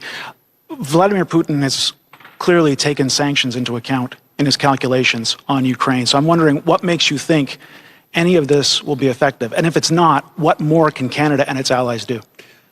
We know that the impact of these decisions that Canada is making, but also that our allies are making, are going to have real feelings, real impacts on the Russian people and on the Russian economy. Highlighting, for example, Germany's suspension of Nord Stream 2, which was going to be a significant source of revenue for the Russian state and Russian Federation. These are things that are going to make a significant difference. And as Deputy Prime Minister Freeland said, our issue is not with the Russian people. Our issue is with Vladimir Putin and his decision to unilaterally violate the rule of law, the international rules-based order, and the sovereignty of the independent nation of Ukraine. You say that your quarrel is not with the Russian people, but I'm wondering what the goal of these sanctions is then. Is it to turn Putin's inner circle against them? Is it to turn the Russian people against them? And you noted that you're sending more lethal aid. Are you trying to make this as costly to Russia as possible, not just in money, but in casualties? I think as we see a rise of authoritarianism around the world, as we see challenges increasingly to democracies, to democratic principles, we need to all stand strong in defense of those values and principles. And if Putin thinks it is in his interest to invade another sovereign country, we have to demonstrate to him that it is not in his interest, that he will not come through this better or stronger, that this is harming Russia. And quite frankly, to see the impact on Ukrainian families, to see the fear, to see and to hopefully not see the violence that could be coming in the coming days as Russian troops further invade Ukraine, that will be costly, not just in terms of financial impacts, but in terms of lost lives, in terms of lost credibility for Vladimir Putin, and loss of stature for Russia that has shown that it is completely willing to ignore the principles and values of the United Nations that has kept our world remarkably peaceful for over 70 years. Next question. Mia Rabson from the Canadian Press. There are some who'd been asking for additional troops for quite a while before today as a deterrence measure. Why did we wait until now to do this? We continue to be strong contributors to NATO. We continue to lead the enhanced forward presence in Latvia. We continue to be committed and engaged in many operations like Operation Reassurance. Today, we're announcing that we are willing to do even more. I think one of the things that we have seen with Putin's demands around Ukraine and NATO presence, that far from seeing a reduction of Western forces in Eastern Europe, Vladimir Putin has achieved the opposite. And countries like Canada and all our NATO allies are looking at reinforcing our presence in Eastern Europe to demonstrate that these actions by Russia are absolutely unacceptable. You said that you're prepared to do more if this doesn't work, but what are you looking for from Russia to decide that you're not going to up what we're doing? We are looking for Russia to stand down, to cease its violation of Ukrainian sovereignty, Ukrainian territorial integrity, to return to the diplomatic negotiation tables instead of tossing the Minsk agreement out the window as they chose to invade a sovereign, independent nation. Russia needs to stand down. It needs to understand that there are consequences for a country that chooses to use force to violate fundamental precepts of international law that has kept our world remarkably stable for many, many decades. This is something that the entire world needs to stand together with, and Canada and its allies will stand up not just for our friends in Ukraine, but for the values and principles of democracy. Merci. On va maintenant passer au téléphone. Now we'll go to the telephone operator. Please press star one at this time if you have a question. S'il vous plaît, appuyez sur l'étoile 1 maintenant pour poser une question. Et la première question, the first question is from Ryan Tumilty, National Post. Please go ahead. Yeah, good afternoon, sir. I'm wondering on the Emergencies Act, the streets in Ottawa are clear today of protesters. I'm wondering, the Emergencies Act talks about an ongoing emergency. When do you feel that this emergency will have ended and allow you to revoke the act? As I said yesterday, this act was brought in because of an emergency, but it is proportional, it is scalable, it is time-limited and specific. Every day we receive information and briefings and analyze whether it continues to be needed, and we are looking to lift it as soon as possible. That decision will be made at the appropriate moment. Following up? Yeah, sir, I'm just wondering if you can be more specific. This is a huge piece of federal legislation meant to be used lightly. What is your threshold for removing it if it's not the clearing of border blockades and the streets in Ottawa? That is exactly what we are looking at every single day as we analyze reports come in from across the country, as we hear the recommendations and operational issues faced by police agencies across the country and intelligence services. As I said many times, we do not want this Emergencies Act to be in place for a day longer than necessary, and we are looking very carefully every step of the way as to when it can be lifted. It was always reasonable, proportional, entirely subject to Canada's Charter of Rights and Freedoms, and specific and time-limited in its application. We continue to reevaluate to see when it will no longer be necessary. Opérateur, prochaine question. The next question, la prochaine question, Mélanie Marquis, La Presse. Thank you. My question is for Mr. Trudeau or for Ms. Annan with respect to the military deployment in Ukraine, what is already there, and with respect to the situation in Latvia. Is the goal of the mission changing? Could those military who are already could their mission change, and could they be involved in something else? The Operation Unifier, which has been there for some years, is an operation that was intended to train the Ukrainian military. And the majority, if not all of that, applied to who were dealing with a unifier have left Ukraine. But I think that the minister can deal with this more directly.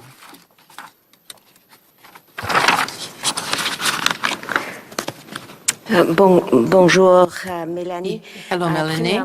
First of all, as I said, I think the safety of the Canadian Armed Forces are our absolute priority, of course. With respect to Operation Unifier, that is a very important training operation, like the Prime Minister said, but that has been temporarily suspended, and most of the soldiers are not in Ukraine at this time, but they are in Europe.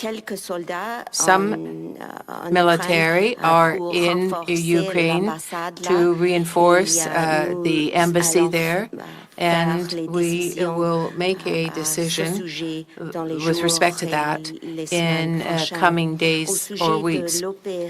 With respect to Operation Reassurance, that is, as you know, our largest mission in Europe to reinforce the western flank of NATO, and today it means that we are going to send several thousand more soldiers there. It's necessary. It's necessary to strengthen the western flank of NATO, but also to ensure that we are going to make our contribution to the NATO alliance. It's very important. Last week I said to my colleagues in Europe, I was there, I said to our partners there, we are there in the alliance, and we must do our share to strengthen NATO and support our partners there, our allies there. And why is that? It is for the stability of Europe and the sovereignty of Ukraine. We're there. We're there for our partners and our allies. Thank you. Well, it's not very clear in my mind what is the goal of the mission, if there is combat per se. My other question with respect to the calling in of the ambassador, the Russian ambassador, apparently the response was, why did you wait so long to open up channels of communication? Thank you, Melanie. Operation Reassurance is there, as Melanie said, to make sure that NATO stays strong, protecting the countries in the West, our partners in NATO. We are part of that mission. We have increased our presence, but the mission remains the same. With respect to diplomacy, I'm going to give the Minister of Global Affairs the floor. Yes, thank you very much, Melanie. First of all, our channels of communication, as my colleague indicated, are open. They have been open since the very beginning, since Stockholm, since September. September when I brought up concerns with respect to the Russian situation and Ukraine. First point. Second point, I instructed my deputy minister to meet with the Russian ambassador in Canada, to clearly explain that with our concern with the recognition of the two territories. Thank you. La question suivante. The next question is from Stephen Chase from the Globe and Mail. Please go ahead. Hi, yes, good afternoon. Question is about our embassy staff in Lviv, and are they still operating there, and how long are they going to operate there, or have you started removing them? We, a number of weeks ago, started to scale down our presence in Ukraine for the protection of Canadians and Canadian consular services and families. Consular services continue, including a embassy staff in Lviv, but those decisions will be made day by day as to how long our ambassador stays there and the small staff she has around her. But I'll turn to, again, Minister of Foreign Affairs for further clarification on that. Thank you, Steve. So there are members of Global Affairs Canada and our head of mission. Our ambassador is indeed in Lviv. They are also along other countries, including the UK and the US, which is also in Lviv. We decided to move our operations from Kiev to Lviv a couple of days ago, and that was for security reasons. But the goal was to stay in Ukraine as long as possible. We think it is important that we be there to offer consular services. And meanwhile, our advice to Ukrainian Canadians is clear. If you're in Ukraine, please leave now. Thank you. Following up. Yeah, the second question is about the 460 number. And my question is, how much of this number will be going to Latvia? And I assume the rest is you're just counting the people on the frigate and the people on the plane, which I assume was an Aurora.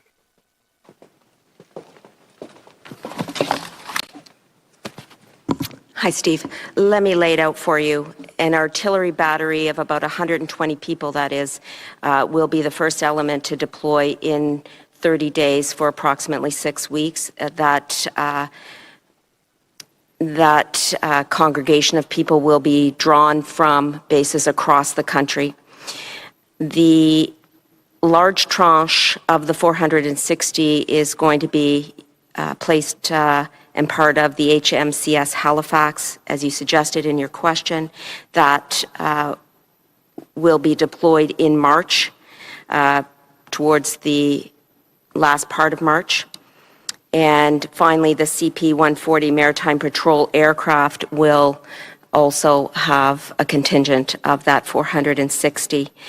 So you can see that we are dividing up the contingent of 460 across these three different items. Thank you. Thank you all. This is what ends today's press conference. C'est ce qui met fin à la conférence de presse d'aujourd'hui. Merci.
is the lavish lifestyles that he supports through the oligarch system that keeps him in power.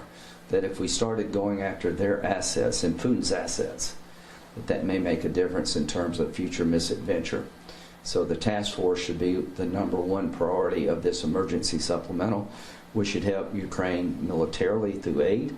We should help them defend themselves against cyber attacks.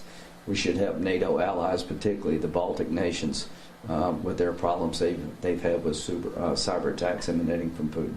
Senator, you mentioned cyber attacks a couple times now. And any plans in the works to really harshen or tighten down to prevent these from happening? Well, so we had a discussion with our military leaders. There is, Article 5 is a commitment among NATO nations that an attack of one against one is an attack against all.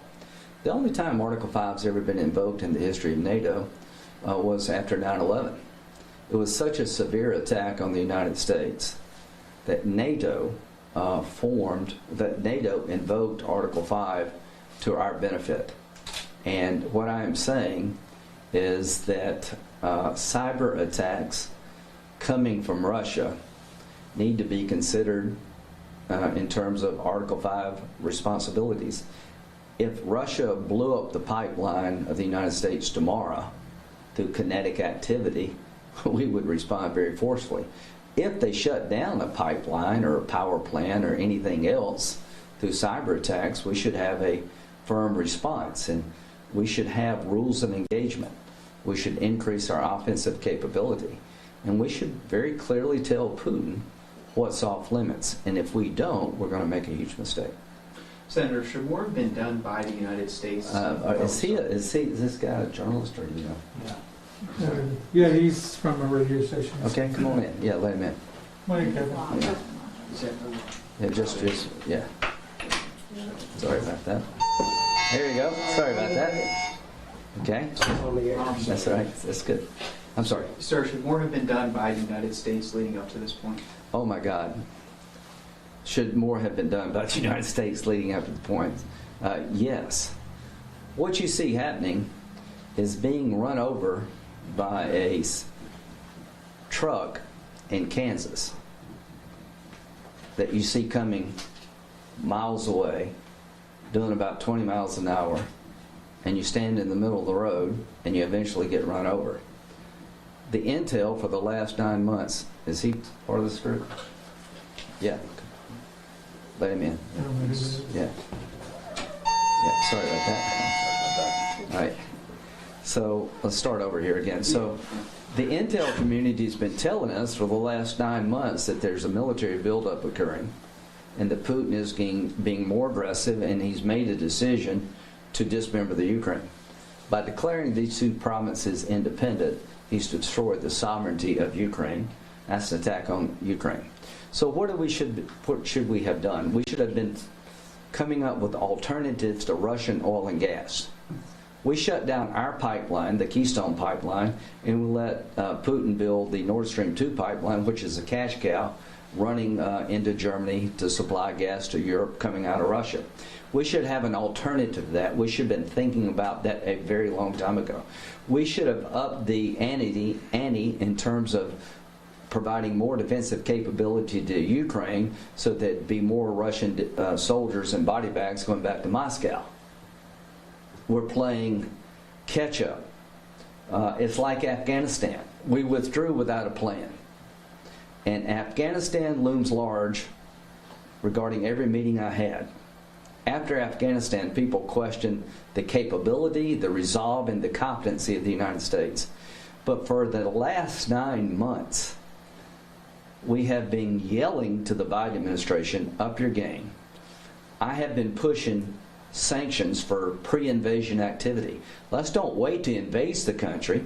Let's punish him, Putin, for the provocation of putting 150,000 troops on Ukraine's border. What did Zelensky say in Munich? If you believe he's going to invade, why don't you tell him now what you're going to do? When you're weak, you don't have the luxury of ambiguity. A strong person can be clever and can create doubt, because a strong person You really don't know what they're going to do, but you know they're strong. If perceived to be weak, you've got to be clear.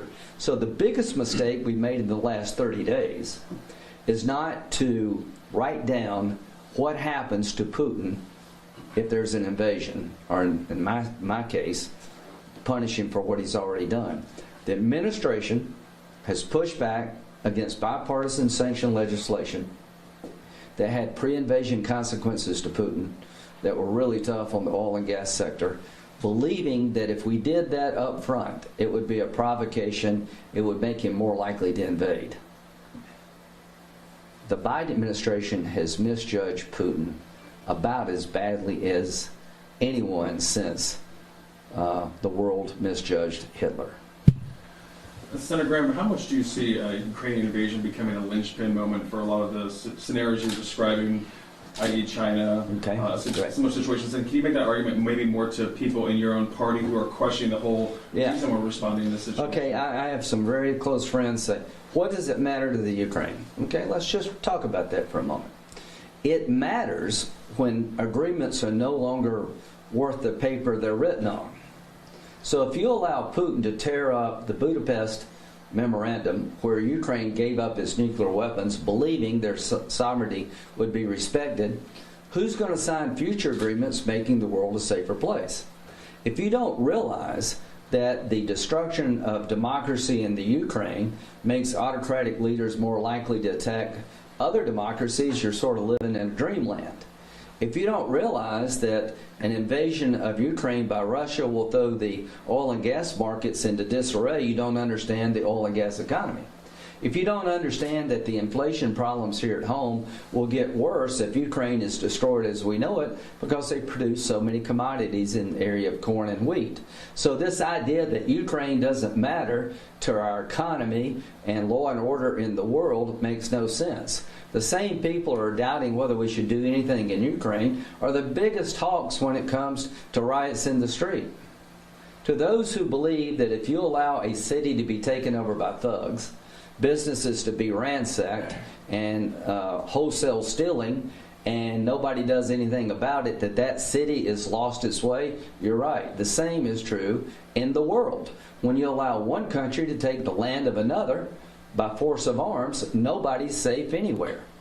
So Taiwan, for the last 40 years, probably longer, we have been an indispensable ally to Taiwan, a democracy. The people in Taiwan fled mainland China after World War II because they didn't want to live under communist dictatorship. If you don't want to live under communist dictatorship, let's try to help those who have the same view. Democracy is a good thing, not a bad thing. So the likelihood of China being aggressive to Taiwan has gone through the roof if Putin doesn't pay a price. The biggest game changer of all is Iran. So I spent 5-6 days in the Mideast before I went to Munich. I realized that the Russian-Ukraine situation is on the front page of every newspaper in the world now, and it's very important. But the biggest game changer of all is if we allow the Ayatollah in Iran, who's a religious Nazi, to acquire a nuclear weapon, we're going to have a war in the Mideast out of revelations. So anything you give the Iranians, the Arabs are going to want the same thing.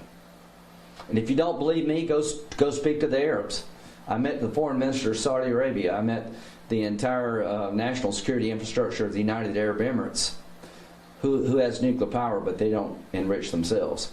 They told me unequivocally, anything you give the Iranians, our mortal enemy, the Shiite Ayatollah, then we're going to want the same thing. You'll have a nuclear arms race in the Mideast in the next 2 years if you don't watch it. Now, how do you stop all that? You can have all the nuclear power you want in the region, but nobody should be allowed to make their fuel. Bob Menendez and myself, the senator from New Jersey, and myself, want to create an international fuel bank so that every power, Arab and Iranian power in the Mideast, can have all the nuclear power they want, but none of them make their own fuel.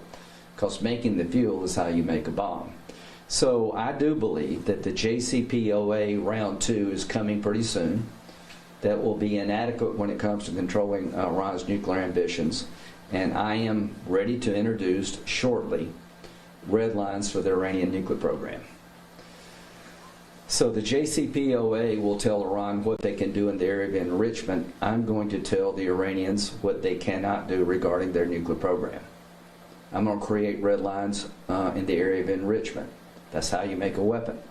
Weaponization, when you take the enriched uranium and you begin to create a bomb, that's a process that I want to make sure that if they go down that road, they pay a price. And finally, if you have a bomb, how do you deliver it? I want red lines around their missile program. So I met with the Israelis. They're going to provide me some advice and counsel about what red lines should look like regarding the Iranian nuclear ambitions. I want the Iranians to know what you can't do. If we had such a concept with North Korea, they'd never had a bomb. Israel's not going to allow Iran to produce a nuclear weapon without one hell of a fight. So what happens if Putin gets away with it? The Iranians are going to believe that we don't have the will to stop their nuclear ambitions. What happens if Putin gets away with it in Ukraine? China is, just as sure as I'm standing here, will be more aggressive toward Taiwan, and Taiwan's days are numbered. The opposite is true. If Putin does pay a price, and we finally stand up to his thuggery, and we take the yachts and homes and bank accounts of the oligarchs away from them, if we crush the ruble, then maybe China and Iran would think differently. This is the most important time in world history since the end of World War II. Senator, first of all, have you talked to President Biden at all since you've gotten back? No, I spoke to Vice President Harris in Munich. I thought she gave you a good speech. The news conference, not so much. I told her that you have made a decision not to lay sanctions out early, not to let Putin read what will happen to him. You're trying to create some mystery as deterrence. It's not working. And it's clear now it didn't work. So my reach to the Biden administration, reach out, is through Democratic senators. Next week, let's do an emergency supplemental to help our friends and our allies and to help ourselves. And also, let's come up with bipartisan sanctions supported by the administration that would send a clear signal to the oligarchs in Russia, what's coming your way, would make life miserable for the ruble and the international economy, and would start providing alternatives to Russian oil and gas for our European allies. So I want a sanctions regime from hell next week. Biden is set to address the nation this afternoon at 2 o'clock, Senator. He's going to lay out sanctions against Russia. Too little, too late? Well, it's not too little, too late if they can change behavior. Well, what we've seen here is by declaring the two cities in eastern Ukraine independent of Ukraine, you basically dismembered the Ukraine. It's an attack on the democratic status of Ukraine. It is the breaking of the Minsk agreement in 2014 and 2015. It's tearing up of the Buddhist memorandum. So the basis of the discussion by President Biden today should be to restore world order. He should make a speech, in my view, that says it's not just about Russia and Ukraine, it's about world order. It's about the word of the United States. It's about enticing people to do good things and get rewarded when they do, not do good things and wind up regretting it. So I'm hoping that the president will explain Russia, Ukraine in terms of our national security interest, what it would mean to the world if we get this wrong. Reach out to Republicans and Democrats in Congress. I can tell you on our side, there are few voices that believe Ukraine doesn't matter, but they're few in number. The average Republican member of Congress is more like Ronald Reagan, who believes in a strong world order, who believes in the rule of law and that democracy is a good thing. We're not looking to send U.S. forces on the ground in Ukraine, but we should send an unequivocal signal to Russia and the oligarchs around Putin that this cannot stand and will not be tolerated. So the administration has had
the wrong approach.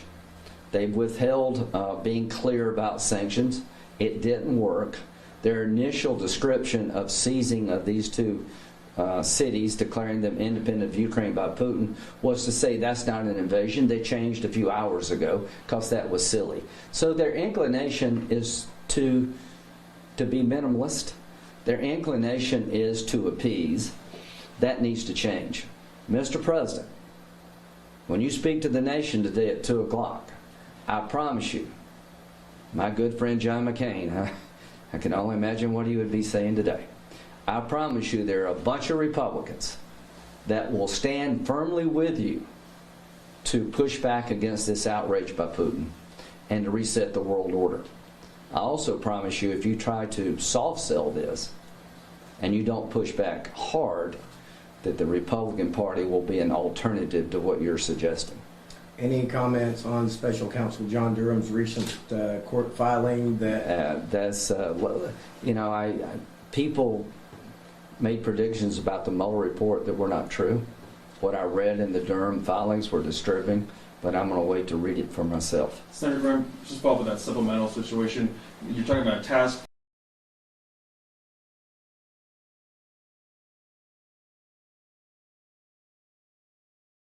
vaccination. We need to help them with the COVID. There's a reemergence of another strain, I think it's called B2. The WHO briefed us about that today. There's another strain that's kind of a one-off of Omicron, more contagious, not more lethal, but the chance of this thing coming back again is going up. So I think we need to do some things in the developing world to help us with future COVID problems. Let's take an opportunity now to do some things that make the world a safer and better place. I'm hoping we'll do something on the border, but the task force to me is very important. I want the oligarchs to understand what's coming their way, the price that you're going to pay. I literally want to work with the British government and the German government to have a sort of united front, because a lot of these assets are in London, they're in Berlin, they're in New York, and these assets have been generated by an association with Putin to the detriment of the Russian people and world stability.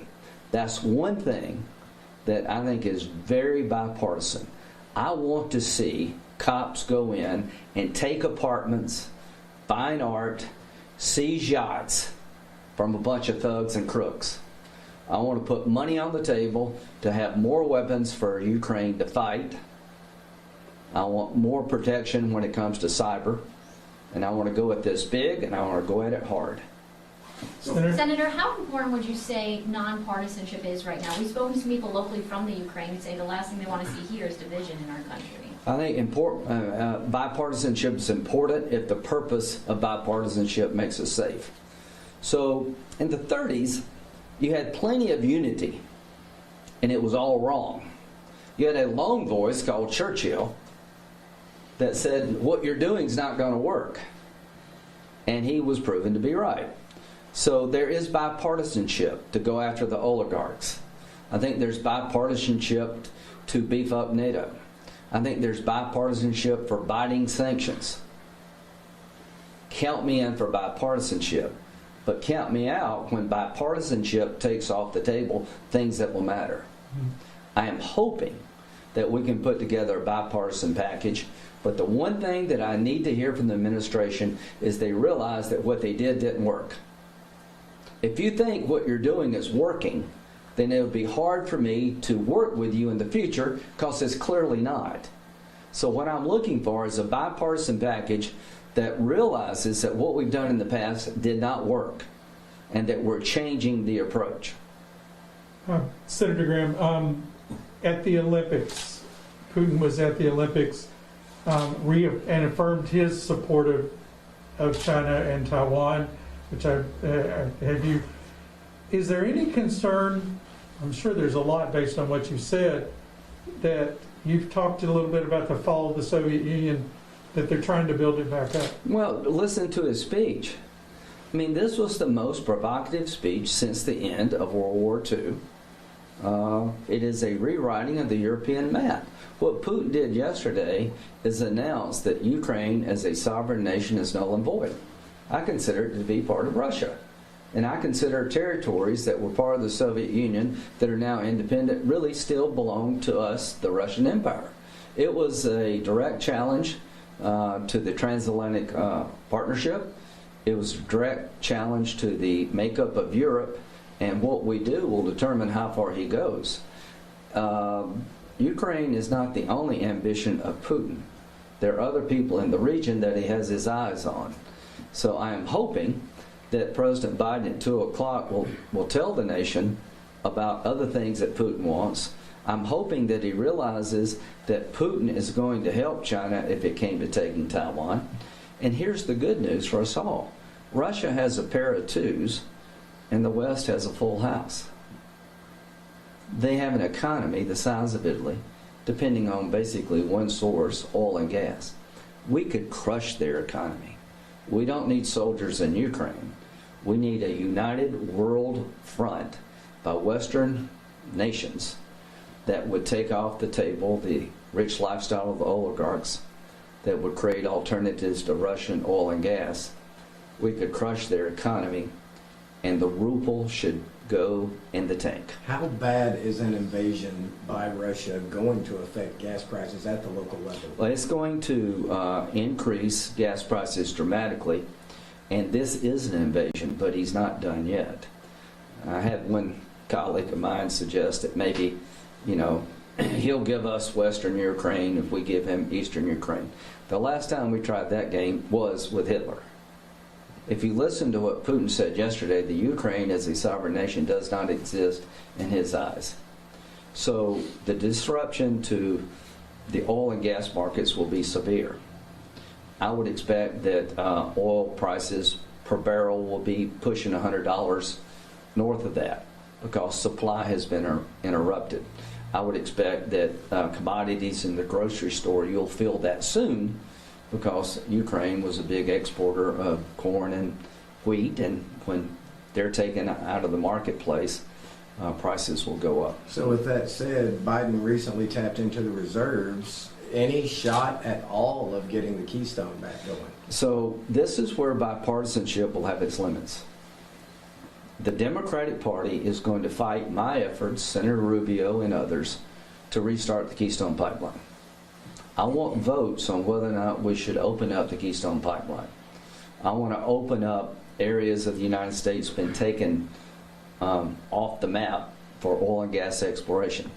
I believe in a lower carbon economy over time, but we have a national security crisis on our hands. In 2018, we were energy independent, now we're dependent. We're more dependent on oil and gas from Russia than any time in recent memory. Let's change that equation. If you really want to hurt Putin, create oil and gas options for the Europeans and try to march toward a lower carbon economy all at the same time. I am going to insist that we secure our border.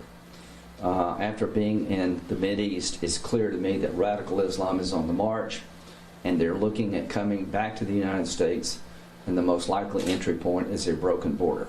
So I'm going to be talking about that too. Now, whether or not the Democratic Party and President Biden can adjust their energy policies, I don't know. Whether or not they're going to take border security more seriously, I don't know. But if they don't, I will. So, Senator Graham, do you have any messages to U.S. shale oil producers who really aren't ramping up production right now, even with oil nearing $100 a barrel?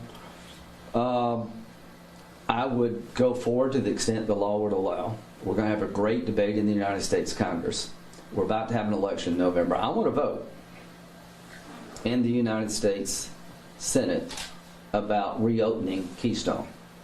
I want to vote about expanding the extraction through fracking, an environmentally sound way, gas deposits that are plentiful in the United States. We could send to Europe liquefied natural gas to make up for a lot of what they will lose if they shut down the pipelines coming out of Russia. Whether or not that happens or not, I want to vote as to whether it should. Going into 2022, I want to make sure that the American people understand where the Republican Party is at on energy independence and border security. In the time in which we live, this dangerous time, I want bipartisanship around concepts that will matter. So count me in for bipartisanship, but also count me in for making sure that we pursue policies that will make us safer. Senator, does the Budapest Agreement, are we obligated in any way to help the Ukraine in this situation? Well, it was a memorandum, and the opening paragraph said that for giving up your nuclear force, which was the third largest in the world, the borders and sovereignty of Ukraine would be honored and respected and not challenged by force. It was not a mutual defense agreement, but it was written in a fashion to entice Ukraine to give up nukes for the promise that you'll be an independent nation. You won't need nuclear weapons because nobody's going to bother you. Well, how well did that work out? So the Budapest Memorandum was an effort to get nuclear weapons consolidated to make the world a safer place. Putin ripped up the agreement, and looking back, Ukraine made a fatal mistake by trusting us and Russia to live up to the agreement. We can't afford any more of those fatal mistakes. We can't afford to let Israel believe we don't have their back when it comes to an Iranian nuclear program. We can't afford to let our allies in Asia believe we will abandon them if China tries to take their land by force. Because if we do that, then the world economy is going to fall apart, and we're going to live in some of the most dangerous times since World War II. One last question. Off topic. Yeah. There's some families in Oconee County that have missing loved ones. They said they've reached out to your office to ask for assistance. Is that something that you can do with SLED or the FBI to help them find their loved ones? Yeah, they're going to brief me here in a minute about, yes, absolutely. I will make sure that if your loved one is missing, that the law enforcement community is doing all they reasonably can to find your loved one. And let's end on this. To the Ukrainian-Americans who have come and made your home America, your ancestral home is under siege. Your family and friends in Ukraine are being threatened. Their very existence is now in question. I have spent time with President Zelensky. I have great admiration for Ukrainian people. I think Putin is about to make a huge mistake. I believe Ukraine will fight back. It is definitely a mismatch, but holding Ukraine could be like Afghanistan for the Russians. I think it is in our national security interest to make sure that there is a resistance movement in Ukraine, that we support it. So my thoughts and prayers are with the people of Ukraine who have relied on the United States. My thoughts and prayers with the Ukrainian-Americans who have loved ones in harm's way. And my final thought and prayer is that President Biden will rise to the occasion. Nothing would please me more than to work with Joe Biden to end this invasion by Russia in a way that would make the world safer and stronger. I would like for him to expand the Abraham Accords, to have new Muslim nations working with Israel. I will do what I can to help him on all fronts when it comes to foreign policy. So, Mr. President, you have a chance to reset the world and your own administration after Afghanistan. Seize the moment. Thank you.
Well, good afternoon, everyone. Thank you very much, Bob, for the kind introduction. I must say that I had not initially thought I'd be talking about foreign policy and defense today, but it seems to me it's pretty obvious that that's on everyone's mind. But first, I want to just briefly touch on what I think the condition of the country writ large is. Mayor, I certainly share your view that we're glad we're in the final stages of the pandemic. But there's still, I think, a lot of things heading in the wrong direction in the country. As grateful as I'm sure the mayor was for the $2 trillion that was passed in March of 21, in my view, after we'd gotten through the CARES Act and all of the emergency legislation of 2020, was simply too much. Now, I know you're going to spend it wisely, and I'm glad you will, but I didn't vote for it. And none of the members of my party in the House and Senate voted for it for one reason. We thought it would create a massive inflationary spiral. In fact, Larry Summers, who was Bill Clinton's Secretary of the Treasury, predicted it. He said this is too much, it's a mistake, it's going to produce record inflation, and it has. We have the highest level of inflation we've had in 40 years. Mistake number one. Mistake number two, the southern border is now completely open and unmanageable, which leads me to, I think, potentially the biggest long-term mistake made by the new administration. Let me take you back to August and the precipitous and disastrous withdrawal from Afghanistan. Now, I happen to be among the people who believe Afghanistan was a success. If you remember why we went there in the first place, it was to take the Taliban out of power, to keep the lid on, to make it difficult, if not impossible, for them to attack us again here at home, to shift whatever combat missions occurred over to the Afghan army, to reduce American casualties to virtually nothing, all of which had occurred. The lid was on. Our soldiers were not getting killed. We hadn't lost more than a handful of people in combat since 2014. That was my definition of success. If you remember why we went there in the first place, which was not some naive hope that we could build a Jeffersonian democracy in a country with no history of it. Nevertheless, even if you felt that we needed to pull back, even though I would remind you we've had troops in South Korea, in Japan, and in Germany since World War II, even if you thought we should get out, I can't think of a worse exit than that botched display of running, which sent an important message to the autocrats around the world, the two most prominent of which obviously are Vladimir Putin and President Xi in China, all of whom were watching it carefully.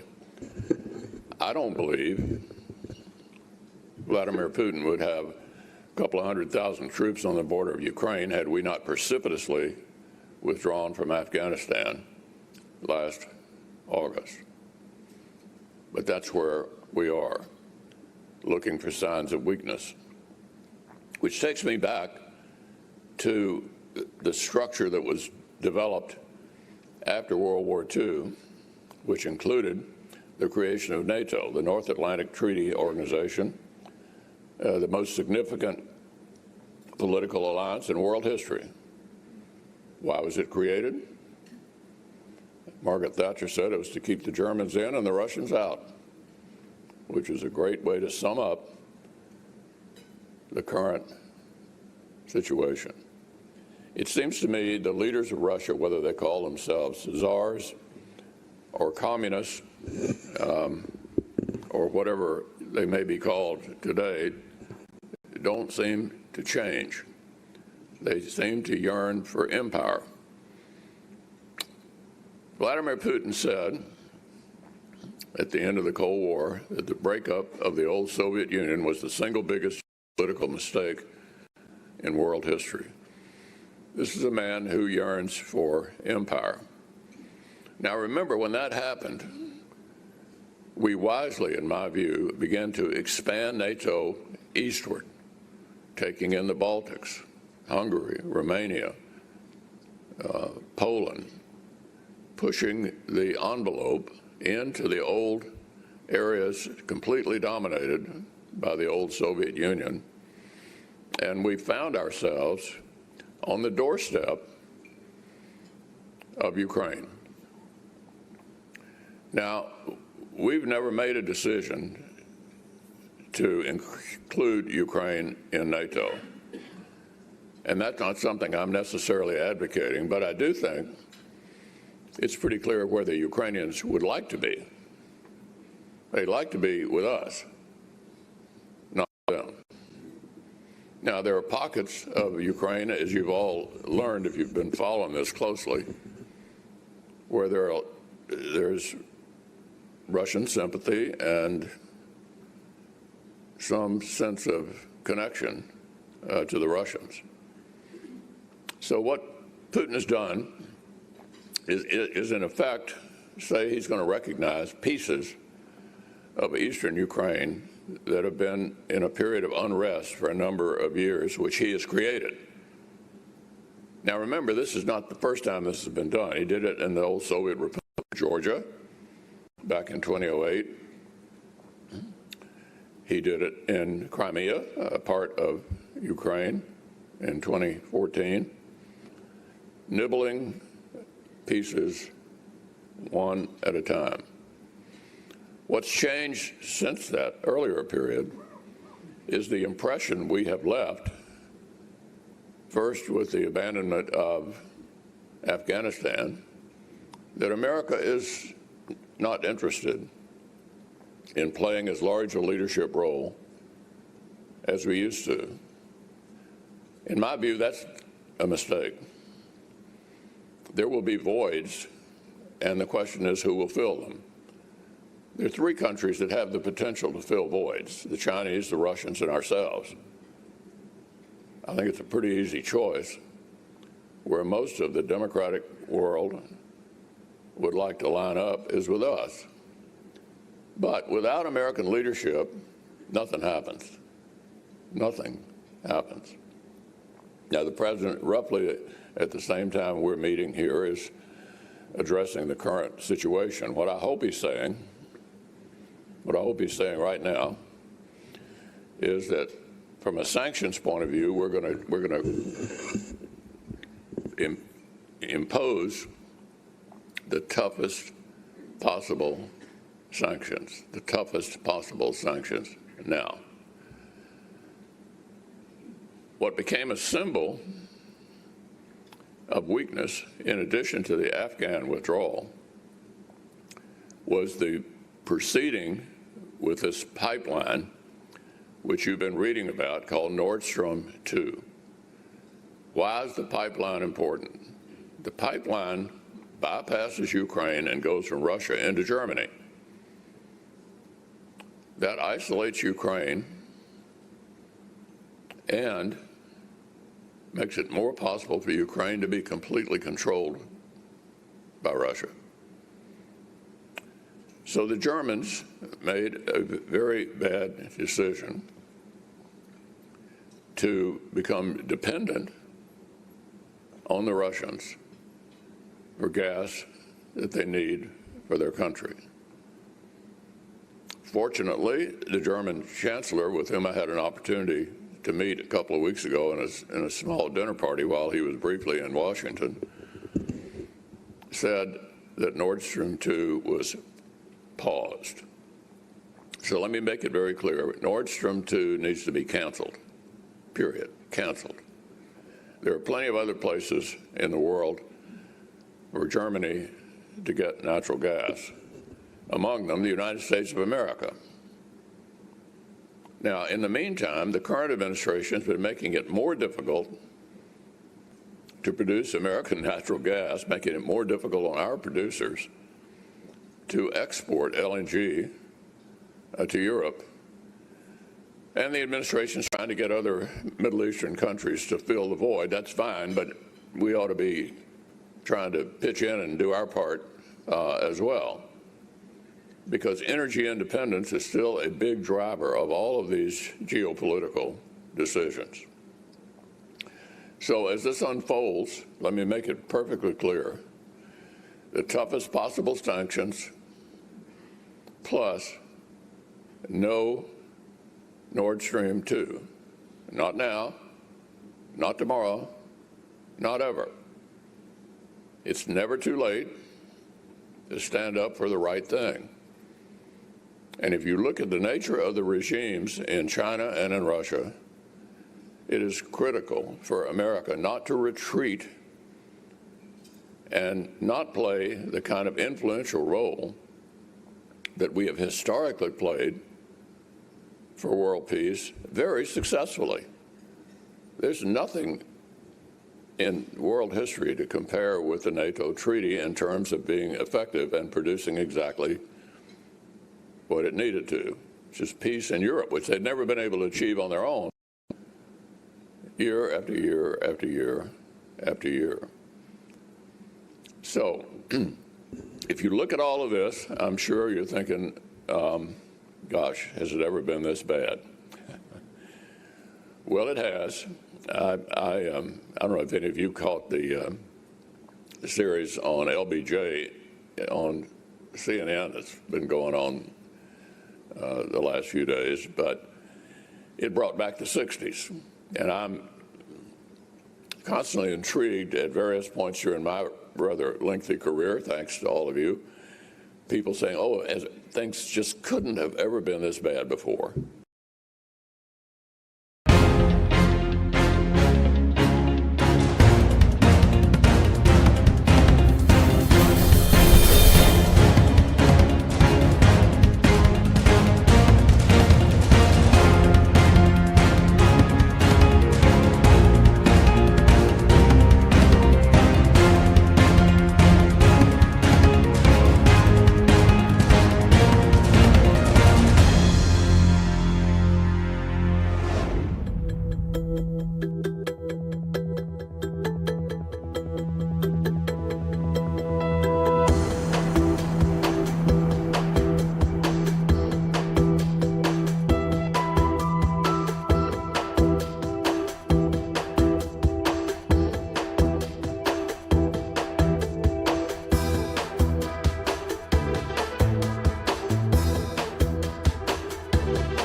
I can't tell you how many different times I've heard that, and during different periods of my time in the Senate. Well, it's been a lot worse than this before, and if you think about what was happening in the 60s, the assassination of Martin Luther King, well, first John F. Kennedy, then Martin Luther King, then Robert Kennedy, cities literally being torched and burning. The Vietnam War, incredibly controversial. Yeah, we've had tough times before, and we're having a tough time now, but we'll get through this. But the way to get through it is for America still to be a beacon for freedom-loving people around the world. That's our role. We do that better than anyone else, and there's no one else to do it. No one else to do it. No one else to provide the kind of example that we've historically provided over the last century. So that's where we are. And Bob, I'd be happy to take a couple of questions if that's part of the agenda, wherever you are. I'm right here to your right, and it is. Thank you. We're going to jump right into it. So we know we've got inflation that's starting to really take off, and supply chain issues. Those are the two issues that top our economic recovery concerns. What can be done by the federal government, federal officials, to help address these issues? Well, we need to quit doing what we've been doing the last year, which is making it difficult for domestic production, making it hard to get permits, making it difficult to produce. I mean, we were energy independent just a couple of years ago. Energy independent for the first time in God knows when, half a century. We were exporting both oil and gas. That completely turned around because of domestic policies that make it hard to produce domestically. I just mentioned a minute ago, rather than us encouraging our LNG to go to Europe, the president's in the position of asking our Middle Eastern allies to supply the LNG to Europe. We both should be doing it. So I think the crackdown on domestic production is absolutely taking us in the wrong direction, driving prices up in addition to the other challenges that we have from dumping $2 trillion on the economy last year.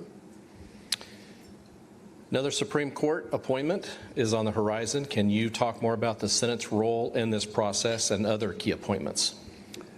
Yeah, well, I think one thing I can promise you for sure, if you remember the Brett Kavanaugh confirmation, that this confirmation will not occur like that. I think we believe a Supreme Court nominee ought to be respectfully treated, thoroughly vetted, and then voted upon. And I heard a couple of people say they thought it was inappropriate for the president to announce he was going to put an African-American woman on the court. Honestly, I did not think that was inappropriate. President Reagan promised to put a woman on the Supreme Court, Sandra Day O'Connor. President Trump promised to put a woman on the Supreme Court when Justice Ruth Bader Ginsburg passed away. So I'm not complaining about that, and I hope the president picks a highly qualified nominee. We don't have the nominee yet, but I guarantee you she will be respectfully vetted. A lot of the different appointments of the Biden administration that are struggling, are there any key appointments there that you think we need to be extra mindful of, or just tell us kind of the status of that whole process, where that's going? Well, on the appointments, I mean, what I think, I know Joe Biden pretty well. We did some deals together during the Obama administration.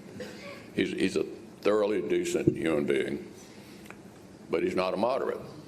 Now, he ran as a moderate because it certainly distinguished him from Bernie Sanders or Elizabeth Warren, but he's not a moderate. And so when he got elected, he basically signed up with the far left. And Kentucky is a good example of what's happened to the Democratic Party. The moderates are gone. They have left the Democratic Party. Here in Kentucky, what few Democrats you see left, with one big exception, the governor, but below that, what you see left are pretty left people. The moderates have come over to the Republicans. And so the president has basically signed up with a far-left agenda. And one of the most important parts of the far-left agenda is who do you appoint to key positions? Mm-hmm. And we've had a steady stream of extremely noteworthy far-left people appointed for all kinds of positions throughout the federal government who have a kind of progressive / woke approach to the country. Now, the good news for people who think like I do, which I hope is a few of you, is I think the American people is having a very bad reaction to all this. A very bad reaction to all this. Look at the president's approval ratings. Look at what happened in Virginia when the parents went berserk over what was going on in the classroom after they discovered it during the pandemic, what their kids were being taught. If that wasn't enough, look at what happened in San Francisco a week or so ago. 3 school board members got recalled. They have recall in California. In other words, fired because they were more interested in renaming schools that were named after people like Abraham Lincoln and George Washington than they were getting the kids back in school. I think there is a broad public reaction underway against this progressivism. But the appointments still continue to come into key places at the environmental agencies, people for the Federal Reserve and other places that are indeed controversial. Most of them get confirmed because appointments are done with a simple majority in the Senate, and I approve of that. I think it ought to be done by a simple majority. And so the Democrats all line up and appoint these people. And then they are the ones who do the regulations, which further move the agenda, in my view, in the wrong direction and exacerbate all these other issues that we've been talking about. Can you share your predictions for the House and Senate in this year's midterm elections? Well, traditionally, 2 years into any new administration have typically been pretty rough on the party of the president. Bill Clinton lost the House and Senate 2 years in. Barack Obama lost the House and almost lost the Senate 2 years in. Donald Trump lost the House 2 years in. It's fairly common for that to occur. It's even more likely to happen if the president's approval rating is not good. And I think I can pretty confidently say that if the election were right now, it would be a very good day for Republicans in the House, and I hope in the Senate. By the way, I've been the majority leader, I've been the minority leader. Majority is better. So people are thinking, is there any way we could screw this up? Well, it's always possible, and so part of my job is to try to prevent us from screwing this up by nominating people for the Senate who can win the primary but can't win the general. So it's a work in progress, but it should be a good year for the other side. Now let me say what's in it for all of you is if the House and Senate shift, I guarantee you President Biden will be a moderate.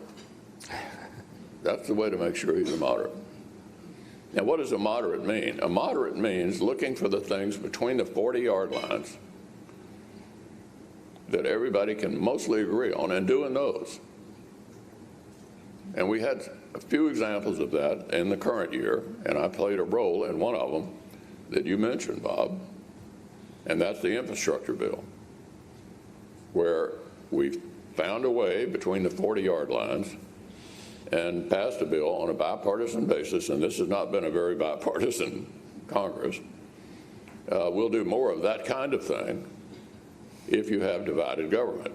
One party in the White House, another party in Congress. So it doesn't mean nothing gets done. It means you look for the things you can agree on and pursue those. I want to touch on infrastructure. Well, actually, Mayor, you really hit hard and good on thanking Senator and for their leadership, for the funding during COVID-19, and that allowed the council and all of us to come together in ways like never before. But another thing that you helped get through was infrastructure. And there was all kinds of politics tied to it, which was just really very frustrating back here in Kentucky and across the country. I talk to my colleagues twice a week. We were strategizing. Your staff and you led that effort, and we appreciate that. What is that all going to mean for Kentucky? I know we often think of the bridges, northern Kentucky, and then the I-69 bridge in Evansville and Henderson. But beyond that, can you just kind of elaborate on how that will help our country, even across, domestically? Thank you for the compliment. There were those in my party who said, don't do anything with the Biden administration. It might make them look good. Well, that's not a good reason not to do something that 75% of Americans think we ought to do. Yeah. And so I did participate in this bipartisan agreement. What does it mean for Kentucky? $5 billion over the next 5 years. A real shot at doing the two bridges, not only Brent Spence, but the one in West Kentucky, that are going to be done one way or the other. How that's done, for those of you who don't follow infrastructure closely, we don't dictate that from Washington. Basically, we collect the gas tax money and send it down to the states, and then the various state capitals decide how to divide that up. And so you've always got an urban-rural kind of tug-of-war going on in the various legislatures over how to do it. So it'll be up to the governor and the legislature to decide how to use that money. But from what I hear them saying, they think certainly Brent Spence, both these mega bridge projects are extremely important to the future of the country and to Kentucky, and my guess is they'll address that in a pretty significant way. Well, I have a special tied I-69. When I was in Evansville, Indiana, I-69, and we had this plant called Toyota, the #2 manufacturing plant after the Georgetown plant, and it was huge. And I got to Central Kentucky. It is really significant for our network. And Susan, we're going to keep plugging. We're going to get that thing done, but that infrastructure piece was important. Let me go over to the workforce area. So the lack of available skilled workers is another big top issue for local employers. Can you share your thoughts or insights for solutions to handling the national and statewide workforce crisis? Well, you can thank us for that. That's a product of the $2 trillion that we dumped on the economy about a year ago, which not only drove inflation through the roof, a 40-year high, but for a significant number of Americans made it a lot easier to stay home and to get back to work. So that was just another reason why, even though the mayor's going to spend her money wisely, that that I thought that was a mistake for the country. And so we at the federal level contributed a lot to your workforce problems. At this stage, hopefully we're going to quit doing that. And one good sign was the so-called BBB bill that you heard all the talk about, stalled out at the end of last year. I hope it's dead forever, because the last thing we need is to pour more fuel on the fire with more massive government spending, and that's exactly what the BBB bill would have done. So I think from our perspective, we need to quit doing what we overdid and let things begin to get back to normal. Any closing comments that you would like to make to the group? Well, thank you all so much for the chance to come by. I want to also express my gratitude again, as was mentioned when I was introduced. I've been around a while, and I wouldn't have been in this position as long as I have without the support of the people of this great state. And I'm deeply grateful for the confidence that people have expressed on a number of different occasions that allowed me to be there, and for my colleagues who've made me their leader generously with 8 elections. And I just would mention to you, if I finish this leadership term at the end of this year, I will tie Mike Mansfield as the longest serving Senate leader in American history. And if I'm elected to one more 2-year term as leader, I'll break Mike Mansfield's record. And I wouldn't have been eligible to do that had I not been in the Senate. And for that, I thank all of you from the bottom of my heart. Thanks so much. Thank you.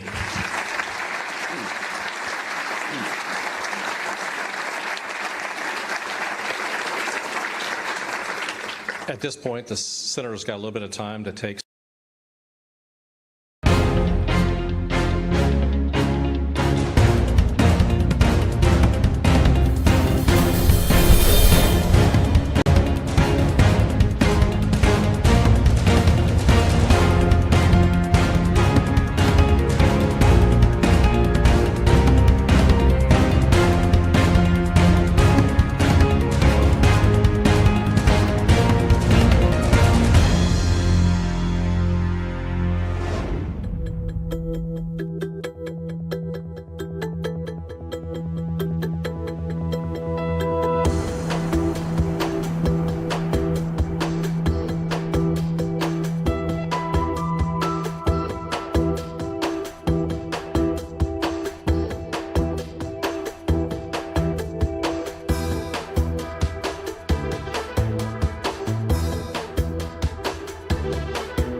here in the room and online. Secretary General. Good afternoon. We have just finished an extraordinary meeting of the NATO-Ukraine Commission. We condemn Moscow's decision to recognize the self-proclaimed Donetsk People's Republic and Luhansk People's Republic. We also condemn the further Russian incursion into Ukraine. Moscow has now moved from covert attempts to destabilize Ukraine to overt military action. This is a serious escalation by Russia and a flagrant violation of international law. It further undermines Ukraine's sovereignty and territorial integrity. It damages efforts to find a peaceful resolution to the conflict, and it has grave consequences for European security. This is a crisis created by Russia alone. We commend Ukraine for its restraint in not responding to Russia's repeated provocations. We stand in solidarity with the Ukrainian people and its government.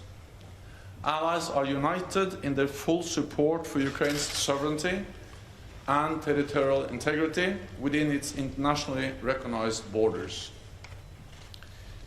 We will continue to provide Ukraine with strong political support, and allies are providing equipment to help Ukraine defend itself, as well as sustained financial support. For months, Russia has been building up a massive military force in and around Ukraine, including in Belarus, with well over 150,000 troops and fighter jets and attack helicopters. Many units are now forward deployed in combat formations. They are out of their camps in the field and ready to strike. NATO is resolute and united in its determination to protect and defend all allies. In the last weeks, allies have deployed thousands of more troops to the eastern part of the alliance and placed more on standby. We have over 100 jets at high alert, and there are more than 120 allied ships at the sea from the high north to the Mediterranean. We will continue to do whatever is necessary to shield the alliance from aggression. NATO allies and the rest of the international community warned there would be a high cost if Russia carried out further aggressive actions against Ukraine. I welcome the economic sanctions announced today by many NATO allies and the decision by the German government that it cannot certify the Nord Stream 2 pipeline. We urge Russia in the strongest possible terms to choose the path of diplomacy. This is the most dangerous moment in European security for a generation. But Europe and North America continue to stand strong together in NATO, united and committed to defend and protect each other. With that, I'm ready to take your questions. Okay, we'll go to Ukraine. On the contact line, and we'll be moving deeper, at least to the administrative borders of the Lugansk and Donetsk areas. And what will be the reaction of NATO in that regard? And the follow-up question, if I may, what is your assessment? How high is still a risk of a false flag operation from Russian side? Thank you. Every indication is that Russia continues to plan for a full-scale attack on Ukraine. We see the ongoing military build-up. They promised to step back, but they had continued to step up. We see that more and more of the forces are moving out of the camps and are in combat formations and ready to strike. And we see the ongoing provocations in Donbass and the different false flag operations where they try to create a pretext for an attack. And then, of course, we saw last night that further Russian troops moved into Donbass, into parts of Donetsk and Luhansk. And then we have the threatening rhetoric, which was actually confirmed in the speech of President Putin yesterday. At the same time, it's never too late. It's never too late to not attack. And that's the reason why we continue to call on Russia to step back, to de-escalate, and to engage in good faith in diplomatic efforts to find a political solution. If Russia decides once again to use force against Ukraine, there will be even stronger sanctions, even a higher price to pay. Allies continue to provide support to Ukraine, and in the meeting with Ukraine today, many allies pledged continued support, financial support, military support, and also NATO provides critical support to help Ukraine strengthen its cyber defenses. And of course, NATO's main responsibility is to make sure that there is no aggression against any NATO allied countries. So we have already increased our presence in the eastern part of the alliance, and we're ready to further increase our presence in the eastern part of the alliance if necessary. Associated Press.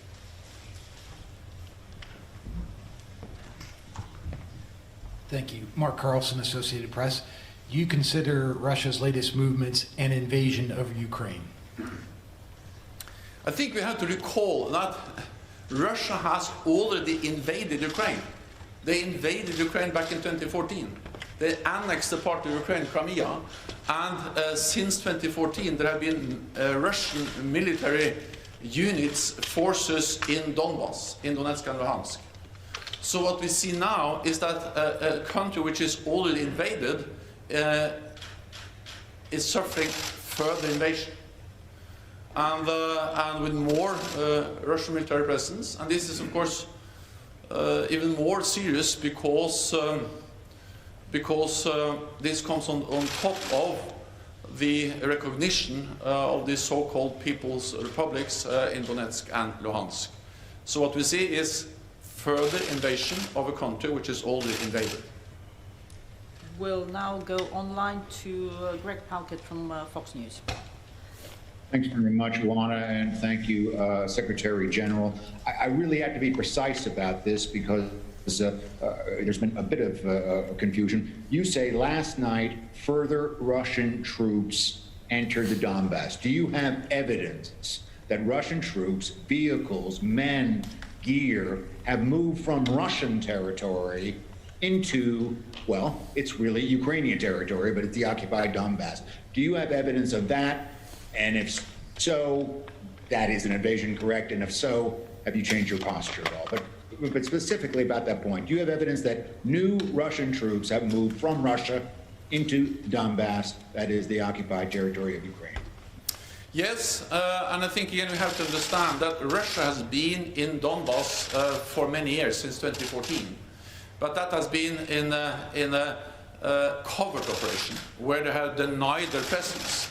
But the so-called separatists has been controlled by and supported by Russian troops, Russian special operation personnel for many, many years. So Russia has been present in different covert operations in Donetsk and Luhansk for many, many years. What we see now is additional Russian forces and troops moving in.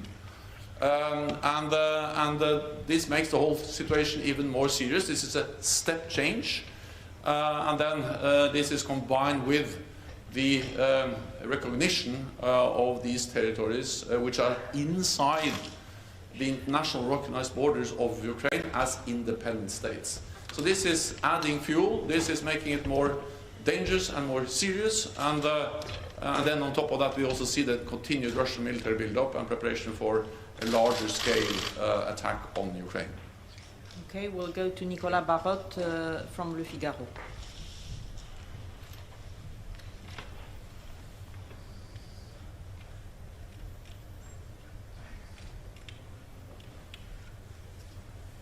We can't hear you, Nicolas.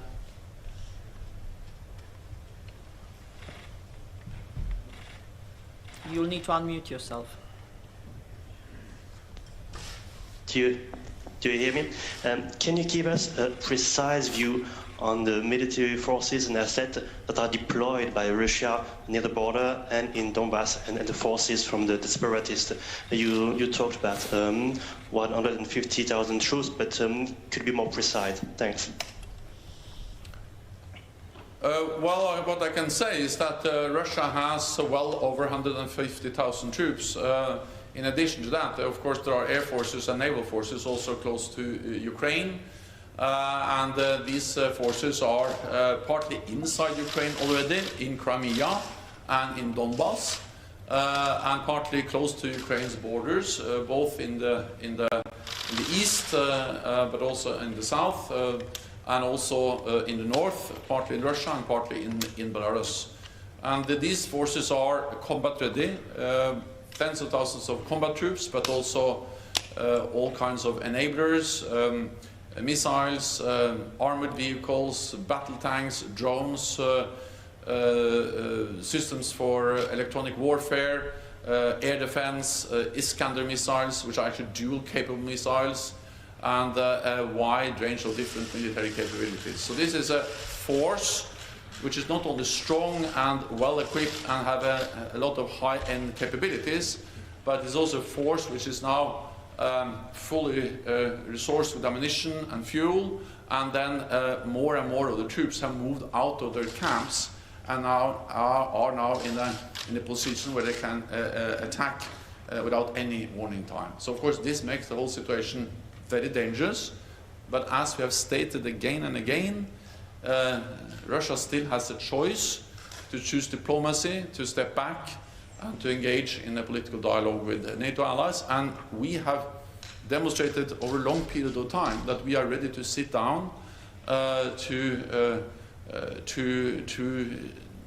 talk to Russia in good faith on issues which also matters for their security, arms control, transparency, and many other issues. We'll go to Terry Schultz from National Public Radio.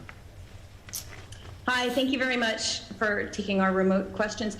Mr. Secretary General, do you worry that that Russia is declaring that it will also recognize this sovereignty, can't see my fingers, over parts of Ukraine that are currently controlled by Ukrainian forces? That seems that it would make the probability of conflict a lot higher.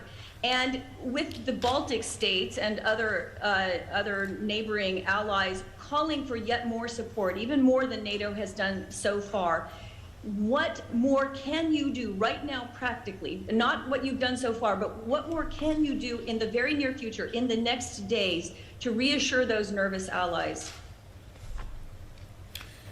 What you have seen is a bit mixed signals from Moscow on whether they have recognized the territory between the Russian border and the contact line, or recognized as Donetsk and Luhansk People's Republics, the whole territory of the two oblasts. But anyway, this is a step change. This is further increasing the threats and the violation of Ukraine's territorial integrity and sovereignty, just the fact that they have recognized these entities as independent states.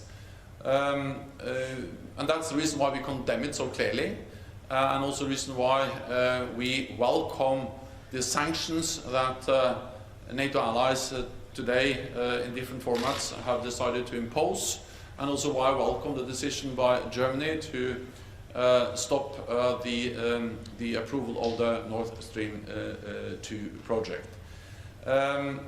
We have already increased our presence in the Baltic states. We did so after illegal annexation of Crimea in 2014, and we have also done it over the last weeks and months. Then we have plans in place. We have forces available to reinforce further if needed. We will do that in a defensive way. Our purpose is to prevent the conflict, is to reassure allies, and of course NATO's core responsibility is to make sure that there is no room for any miscalculation.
About our commitment to protect and defend allies, and by that also prevent any attack on any allied country.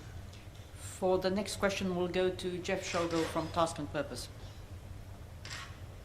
Thank you. Mr. Secretary General, has the NATO response force been activated? If so, how many troops are deploying to Europe? Thank you.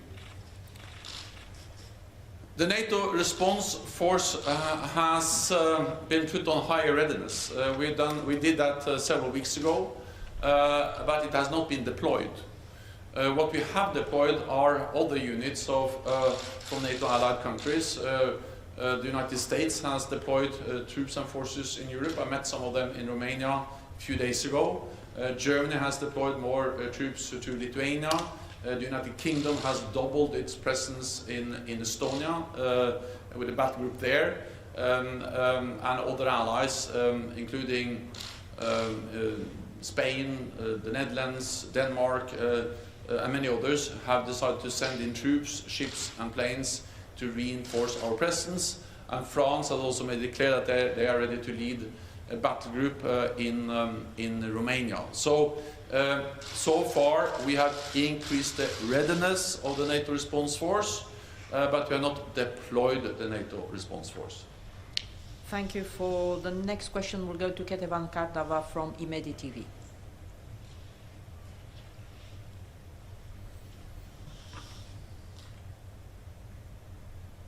Hello. Good evening. Thank you, Anna. Mr. Secretary General, latest news from Russia. Putin asks lawmakers for permission to use force outside Russia could pave the way for broader attack on Ukraine. How would you comment on this issue? And also, yesterday, Putin spoke a lot about NATO expansion.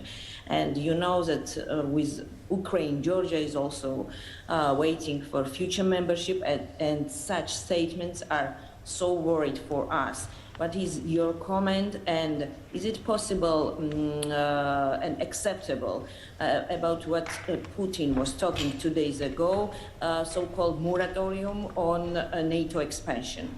Thank you so much.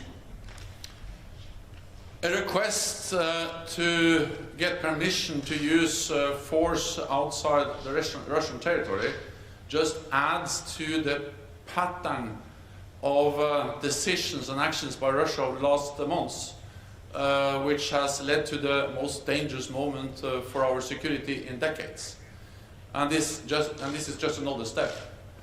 I think we have to recall that actually NATO and NATO allies warned this fall that we saw a military build-up by Russia and plans to reach a level of Russian forces in and around Ukraine, which is very much where we are today. So this is something that has been predicted many months ago, and then Russia has done what we expected and what we warned against. They have significantly increased their military presence in and around Ukraine. And then combined with the rhetorics and all the false flag operations, the attempts to create a pretext, and now yesterday the recognition of the People's Republics of Donetsk and Luhansk, all of that adds into this pattern of threatening and aggressive behavior, and any permission to use force outside the Russian territory just adds to that pattern. Fundamentally, it doesn't change our message, and that is that we continue to call on Russia to step back, not to continue to step up, as we've seen over the last weeks, but also that they engage in real diplomatic efforts. NATO has made it clear that we are ready to talk, and we have listed in letters, or in the letter we have sent to Russia, but also the United States has conveyed a document to Russia in parallel with NATO, where we list many areas where we're ready to sit down, discuss, and try to find a political path forward. But in that document, we also made it clear that we will not compromise on core values. And one of them is, of course, the right for every nation to choose its own path. NATO enlargement has been extremely important for Europe over many decades. It helps to spread democracy, freedom across Europe for decades after the end of the Cold War. And we will neither compromise on our right to protect and defend all allies. When Russia is demanding that we should sign a legally binding agreement to remove all NATO infrastructure, all NATO forces from the territories of those allies that joined the alliance after 1997, we cannot accept that, because that will be the same as to say that we will introduce some kind of first and second class NATO membership, where we don't have the same right to protect those allies that joined after 1997. So we will not compromise on those principles, but we are ready to engage in political dialogue on many important issues, which are also important for the security of Russia. For the last question, we'll go to Dagbladet and Brage Ligjor. Hi. People around the world, and especially in Europe, are now afraid of a full-on war. What do you think of that fear, and how far away are we? Well, there is a real risk, and that's exactly why we have been warning against this for months. And regrettably, what we have seen over the last months is that exactly what we predicted has happened. But it's still possible for Russia to change course and to not continue the military build-up and not invade further Ukraine. I think also that we need to realize that Ukraine is a highly valued partner. We support them with military support, with political support, with the cyber defenses, with equipment, and different allies provide different types of support. But when it comes to NATO allies, we provide absolute security guarantees, meaning that we make it absolutely clear that an attack on one ally will trigger the response from the whole alliance, one for all for one. And that's also the reason why NATO has increased its presence in the eastern part of the alliance in a defensive manner, to make sure that there is no room for miscalculation about our ability to defend all allies. And as long as we do that, we will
short and overseas visit, including a very important summit of African leaders to rush back to UN headquarters. Our world is facing the biggest global peace and security crisis in recent years, certainly in my tenure as Secretary General. We face a moment that I sincerely hope would not come. I'm deeply troubled by the latest developments regarding Ukraine, including reports of increased ceasefire violations across the contact line and the real risk of further escalation on the ground. And I am especially concerned for the safety and well-being of all those who have already suffered from so much death, destruction, and displacement. Let me be clear. The decision of the Russian Federation to recognize the so-called independence of certain areas of Donetsk and Luhansk regions is a violation of the territorial integrity and sovereignty of Ukraine. Such a unilateral measure conflicts directly with the principles of the Charter of the United Nations and is inconsistent with the so-called Friendly Relations Declaration of the General Assembly, which the International Court of Justice has repeatedly cited as representing international law. It is also a death blow to the Minsk agreements endorsed by the Security Council. The principles of the UN Charter are not an à la carte menu. They cannot be applied selectively. Member states have accepted them all, and they must apply them all. I'm also concerned about the perversion of the concept of peacekeeping. I'm proud of the achievements of UN peacekeeping operations in which so many blue helmets have sacrificed their lives to protect civilians. When troops of one country enter the territory of another country without its consent, they are not impartial peacekeepers.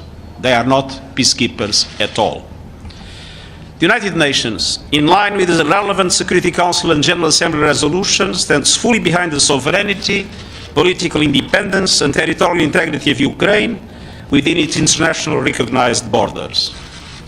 We are continuing to support the people of Ukraine through our humanitarian operations and human rights efforts. At this critical moment, I call for an immediate ceasefire and re-establishment of the rule of law. We need restraint and reason. We need de-escalation now. I urge all to refrain from actions and statements that would take this dangerous situation over the brink.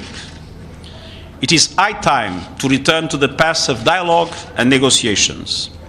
We must rally and meet this challenge together for peace and to save the people of Ukraine and beyond from the scourge of war.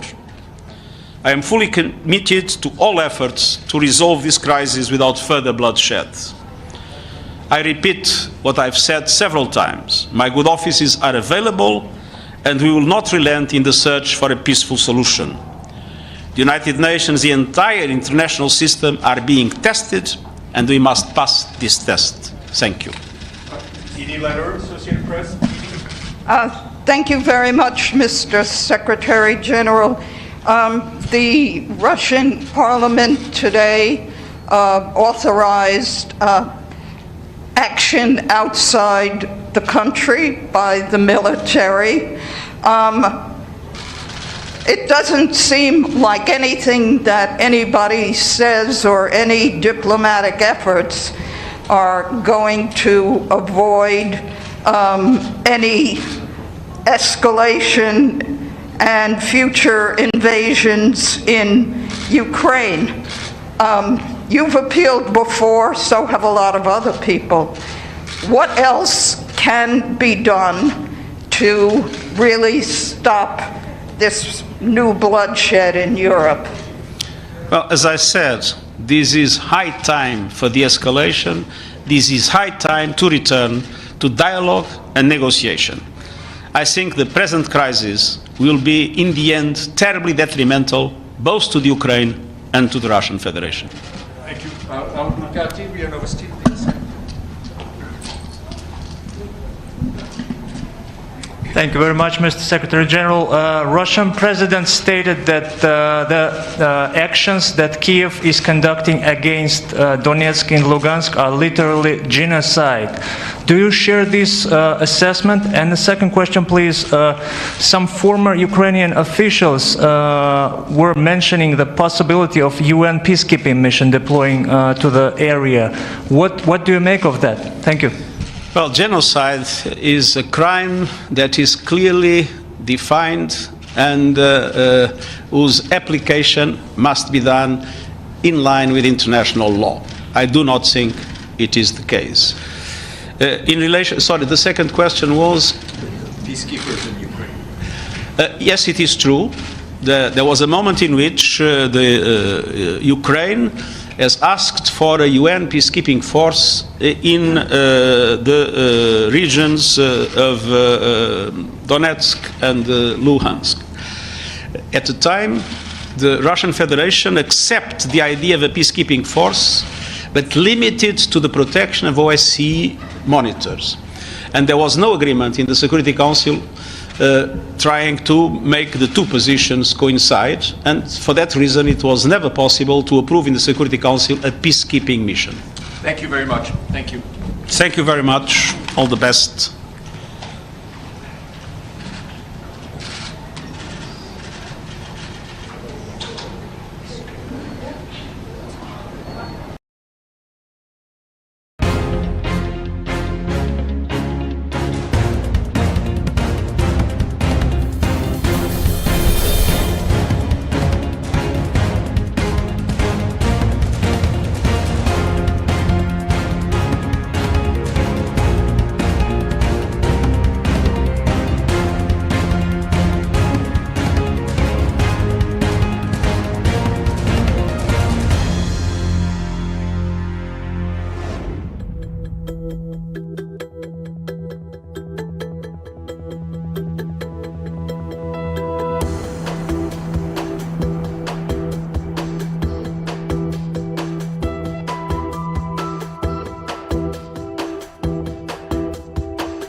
Good afternoon, everyone.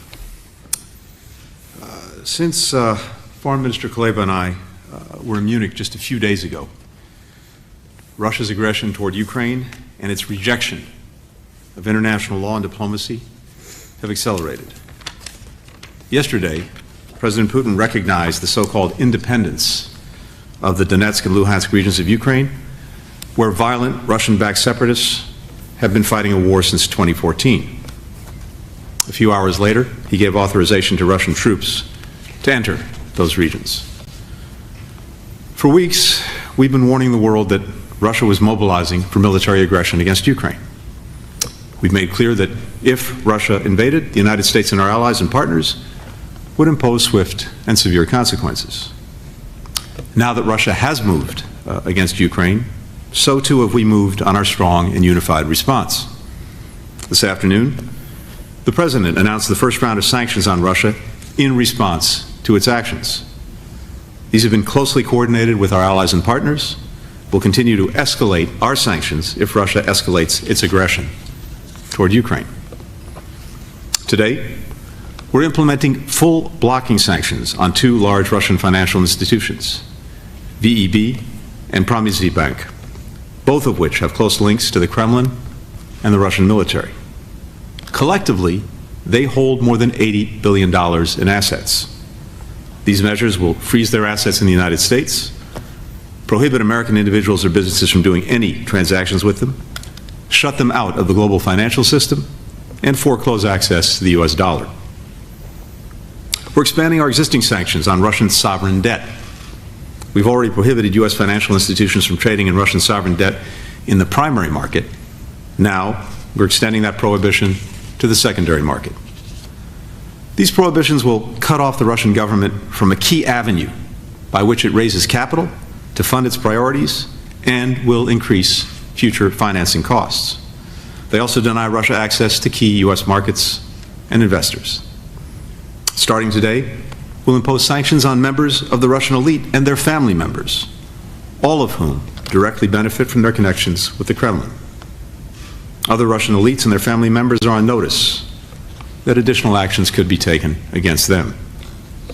These steps are in addition to the executive order President Biden issued yesterday to prohibit new investment, trade, and financing by Americans to, from, and in the so-called DNR and LNR regions.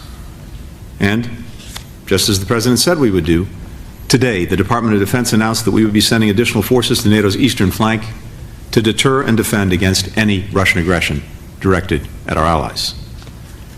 We also made clear that if Russia invaded Ukraine, we would act with Germany to ensure that the Nord Stream 2 pipeline does not move forward. Today, Chancellor Scholz announced that the German government is suspending that pipeline indefinitely. We've been in close consultation with Germany throughout this process. We welcome this swift and decisive action. And we're executing a plan in close coordination with allies and partners to secure the stability of global energy supplies, which is in all of our interests. The United States and our allies and partners are united in the face of Russian aggression. This morning, the European Union and the United Kingdom announced a series of strong complementary actions. President Putin's deeply disturbing speech yesterday and his statements today made clear to the world how he views Ukraine, not as a sovereign nation with the right to territorial integrity and independence, but rather as a creation of Russia and therefore subordinate to Russia. It's a completely false assertion that ignores history, international law, and the tens of millions of patriotic Ukrainians who are proud citizens of a free and independent Ukraine. Now that we've heard it directly from President Putin himself, it confirms what we've been saying, that he did not send more than 150,000 troops to the Ukrainian border because of benign military exercises, or to respond to threatened aggression from Ukraine, or to stop a fabricated genocide by Ukraine, or any other manufactured reason. His plan all along has been to invade Ukraine, to control Ukraine and its people, to destroy Ukraine's democracy, which offers a stark contrast to the autocracy that he leads, to reclaim Ukraine as a part of Russia. That's why this is the greatest threat to security in Europe since World War II. Ukraine is in danger. President Putin is blatantly and violently breaking the laws and principles that have kept the peace across Europe and around the world for decades. Yesterday, at an emergency session of the UN Security Council requested by Ukraine, the United States and many other countries condemned Russia's renewed attack on Ukraine's sovereignty and territorial integrity as a violation of international law and the United Nations Charter. U.S. Ambassador Linda Thomas-Greenfield underscored that President Putin has now torn to shreds the Minsk agreements, which sought to end the conflict in the Donbass region of Ukraine peacefully through diplomacy. President Putin himself essentially declared those agreements null and void. The complete abdication of Russia's commitments under the Minsk agreements is just the latest demonstration of Russia's hypocrisy when it comes to the agreements that it claims to seek and to uphold. Since the beginning of this Russian-manufactured crisis, Moscow has insisted that only legally binding agreements could satisfy its security concerns. But the Minsk agreements now join a long line of agreements, many legally binding, that President Putin has broken. These include the Helsinki Final Act, in which all OSCE countries, including Russia, pledged to respect national sovereignty and territorial integrity and refrain from the threat of the use of force. The Charter of Paris, which further established countries' responsibilities to honor those pledges. The Conventional Armed Forces in Europe Treaty, which limits the deployment of military equipment in Europe. The Vienna document, in which all OSCE countries, including Russia, agreed to confidence and security building measures to increase transparency and predictability about their military activities. And of course, the Budapest Memorandum, in which Russia promised to respect Ukraine's independence and sovereignty in its 1994 borders and refrain from using force against Ukraine. In the past 24 hours alone, with his actions toward Ukraine, President Putin has violated all of these agreements. He is undoing more than 30 years' worth of painstaking diplomacy by Russia and the countries and institutions of Europe and the North Atlantic region to preserve stability and security for the sake of hundreds of millions of our citizens. Every time Russia breaks one of these agreements, it not only endangers the countries that it's threatening at the time, but nations everywhere that have been made safer and more secure by the international rules-based order. Last week, I agreed to meet Russian Foreign Minister Sergei Lavrov this week, on February 24th, to discuss our country's respective concerns about European security, but only if Russia did not invade Ukraine. Now that we see the invasion is beginning, and Russia has made clear its wholesale rejection of diplomacy, it does not make sense to go forward with that meeting at this time. I consulted with our allies and partners, all agree. And today I sent Foreign Minister Lavrov a letter informing him of this. The United States and I personally remain committed to diplomacy if Russia is prepared to take demonstrable steps to provide the international community with any degree of confidence that it's serious about de-escalating and finding a diplomatic solution. We will proceed in coordination with allies and partners based on Russia's actions and the facts on the ground. But we will not allow Russia to claim the pretense of diplomacy at the same time it accelerates its march down the path of conflict and war. There is no question what has happened here. We've all seen how Russia has relentlessly mobilized for war, despite intensive efforts by others, including the United States, to engage them on a diplomatic path. We've seen through their false flags, we've predicted their lies. In the hours and days ahead, any further escalatory steps by Russia will be met with further swift and severe measures, coordinated with allies and partners, on top of those announced today. We'll continue to stand with our allies and partners to support Ukraine as it faces Russia's threats with courage and strength. And we'll continue to defend the international laws that keep every country in the world safe from the kind of aggression that Russia is now inflicting upon Ukraine. Dmytro. I'm grateful to Secretary Blinken for welcoming me in DC today. I think we spoke, this is our third or fourth encounter in the last 4 days, and this speaks for the dynamics and the quality of our relationship, but also for the urgency of the current crisis that needs to be handled. We meet at a very tense and responsible time for Ukraine, for the United States, and for the world. we all are at a critical juncture for the security of Europe, as well as international peace and security more broadly. Russian aggression has brought the world to the edge of the largest catastrophe since World War II. Yesterday, President Putin moved to recognize 2 pieces of Ukrainian land as independent entities. Ukraine does not and will never recognize this absurdity. Neither will the world recognize it.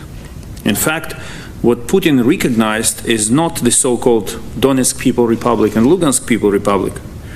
He recognized his direct responsibility for the war against Ukraine and an unprovoked and unjustified war on another sovereign state in Europe, which Russia now intensifies.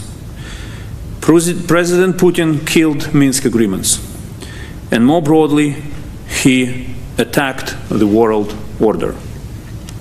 Needless to say, Russia's move is a grave breach of international law and a new act of aggression against Ukraine's sovereignty and territorial integrity. Therefore, Ukraine strongly believes that the time for sanctions is now. And in this context, we welcome today's announcement of sanctions by President Biden. The world must respond with all its economic might to punish Russia for the crimes it has already committed and ahead of the crimes it plans to commit. Hit Russia's economy now and hit it hard. I commend immense efforts of the US diplomacy, led by Tony, to mobilize the global coalition of allies and partners to stop Russia. The entire world stands today with Ukraine, and rightly so. Putin wants much more than a war-torn piece of Ukrainian land and people living there. What stops him is only our unity and resolve, and we can still stop him. Ukraine continues the engagement with the United States, EU and NATO in diplomatic efforts to ease tensions. Yet, we also stand ready for any possible development. We had a focused discussion today with Secretary Blinken on steps to protect Ukraine and our multidimensional resilience. One of the proposals that we put forward today is designing a program similar to the Lend-Lease implemented during the World War II to support the war efforts of the allies in Europe. This program will help to ensure sustainability and will improve efficiency in strengthening the capacity of Ukraine to defend itself. The last point that I would like to make, today we discussed some very specific ideas, and we appreciate very concrete steps made by the United States. These days we receive proposals from some countries to condemn Russia's behavior, to condemn but not follow the condemnation with action. And I would like to say that condemnations are important, but it's actions that really matter now, these days. And I'm grateful to our strategic partner, the United States, for its ironclad support, including military, economic, and political, diplomatic assistance provided to Ukraine. The Ukrainian people will surely remember the United States standing with Ukraine at this decisive moment in history. Thank you. We'll now turn to questions, and we'll take 2 from each delegation. We'll start with Vivian Salama of the Wall Street Journal. Thank you very much.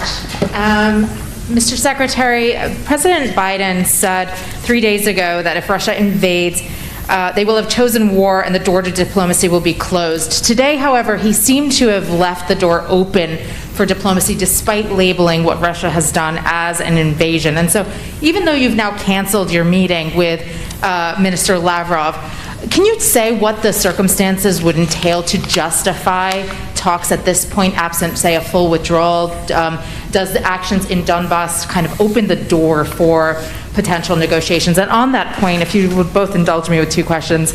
President Putin today also said that the crisis could be resolved if Kiev promised to abandon future efforts to join NATO. And so that's been a non-starter for the West. So what needs to happen then for any of these talks to actually be entertained? Minister Kuleba, good to see you again. Quick questions for you. Does the Ukrainian government have any plans to evacuate Mariupol or Kharkiv in the coming days, just given the events that we've seen in Donbass? And secondly, the United States has informed the United Nations of credible information showing that Moscow has compiled a list of Ukrainians to be killed or sent to camps following a military occupation. Were you informed of this list? Your government, was it informed of this list? And have any actions been taken to respond to it? Thank you. Thank you. I'm happy to start. First, the further renewed Russian invasion of Ukraine that has now begun means clearly that the idea of having a meeting this week with Foreign Minister Lavrov to pursue diplomacy now rejected by Russia, does not make sense. But having said that, to the extent there is anything that we can do to avert an even worse case scenario, an all-out assault on all of Ukraine, including its capital, that would inflict horrific costs on the Ukrainian people, we will always pursue that. So we, our partners, remain open to diplomacy, but Moscow needs to demonstrate that it's serious. The last 24 hours has demonstrated just the opposite. It hasn't been serious to date, including with regard to the meeting that was planned for Thursday. We made clear that in the context of a Russian invasion, we would not go forward with that meeting. If Moscow's approach changes, I remain very much prepared to engage. With regard to President Putin's statement about NATO and the open door, it's very clear what we've seen in the last 24 hours that this has never been about Ukraine and NATO, per se. What President Putin has made clear is that this is about the total subjugation of Ukraine to Russia. It's about reconstituting the Russian Empire, or short of that, a sphere of influence, or short of that, the total neutrality of countries surrounding Russia. And so the issue of Ukraine and NATO has really been an argument, an excuse to mask the fact that what this is about is President Putin's view that Ukraine is not a sovereign country, that it does not have an existence or independence, not associated in some fashion with Russia, a proposition that we not only firmly reject, but so does virtually every Ukrainian. I can only reiterate what the Secretary just said on NATO. NATO is a choice of the people of Ukraine. No one but Ukraine and NATO will decide on the future of our relationship. And it has never been about NATO for Putin. It's just an excuse. Even if we do nothing, President Putin will find a reason to accuse us of doing something. Regarding our plans to evacuate Mariupol or Kharkiv, no, we do not have such plans. We have two plans. Plan A is to utilize every tool of diplomacy to deter Russia and prevent further escalation. And if that fails, Plan B is to fight for every inch of our land and every city and every village.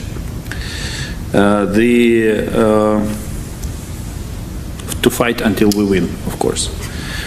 And about the list of extermination, no, we haven't received it officially. But I wouldn't exclude that such a list can exist. We'll turn to Olga Koshelenko from 1+1 Media. Good afternoon, Mr. Secretary of State. From your perspective, is Budapest Memorandum rather alive or dead? And do the United States recognize any legal obligations under it? And quick follow-up to Mr. Kuleba, what actions do you expect from partners to be taken under Budapest? Thank you. Well, in effect, Russia began to tear up the Budapest Memorandum in 2014 when it seized Crimea and went into the Donbass, leading, backing, financing, supporting the separatists and waging war in the Donbass. I think what we've seen in the last 24 hours is the further repudiation of Budapest by Russia.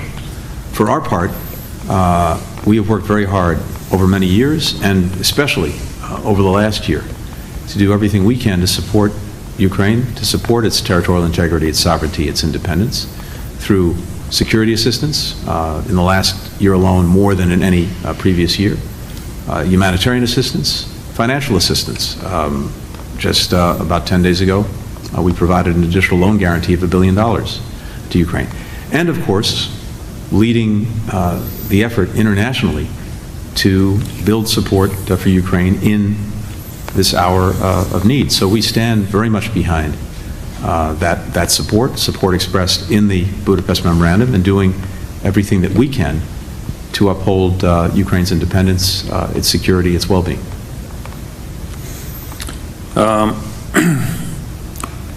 Budapest Memorandum is not a collective defense treaty. So the truth is that no one promised us that they would fight for us if we are attacked. This is not the subject matter of the Budapest Memorandum.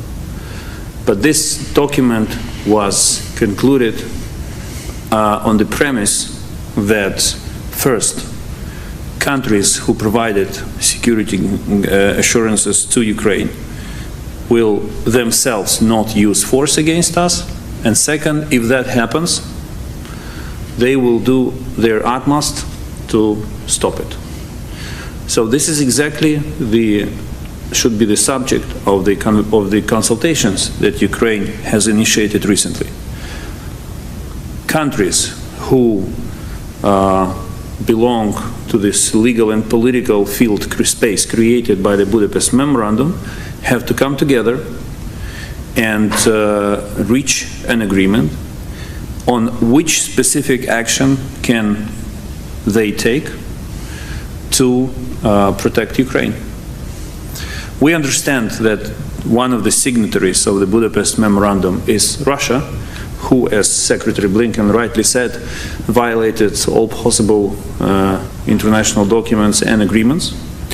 But this does not waive other countries of their responsibilities to do their best in order to help Ukraine. Ukraine is a country that exists in a security vacuum. This is true.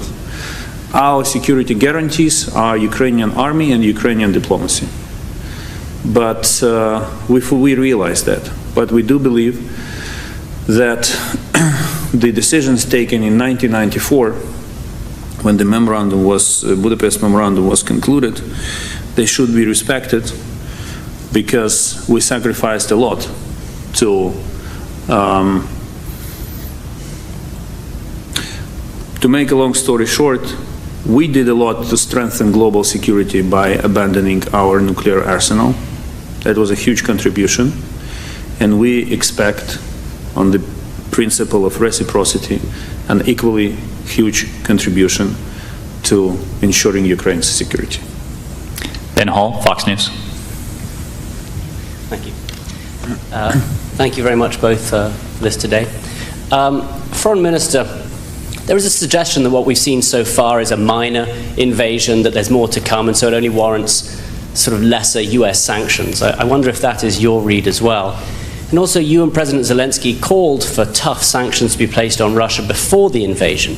You said this would happen. If not, it has happened.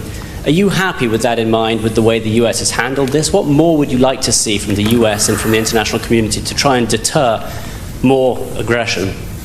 And Secretary Blinken, thank you. Given that Russia has invaded Ukraine, regardless of all the threats of harsh sanctions, the attempts at diplomacy, what makes you think that continuing down the same path is going to deter them any further? Do you think it's time to change tact? Do you think diplomacy has failed?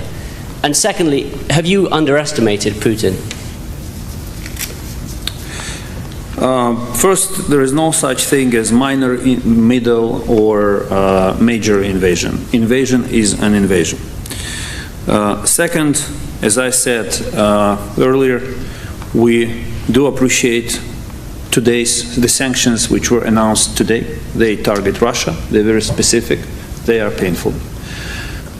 I can say frankly that yesterday when we learned about the first executive order to impose sanctions related to economic activities in the with Donetsk and Lugansk, we were puzzled because we saw how the side that thought recognition from Russia is being punished, but we didn't see how Russia, who granted its recognition, is punished. But we saw it today.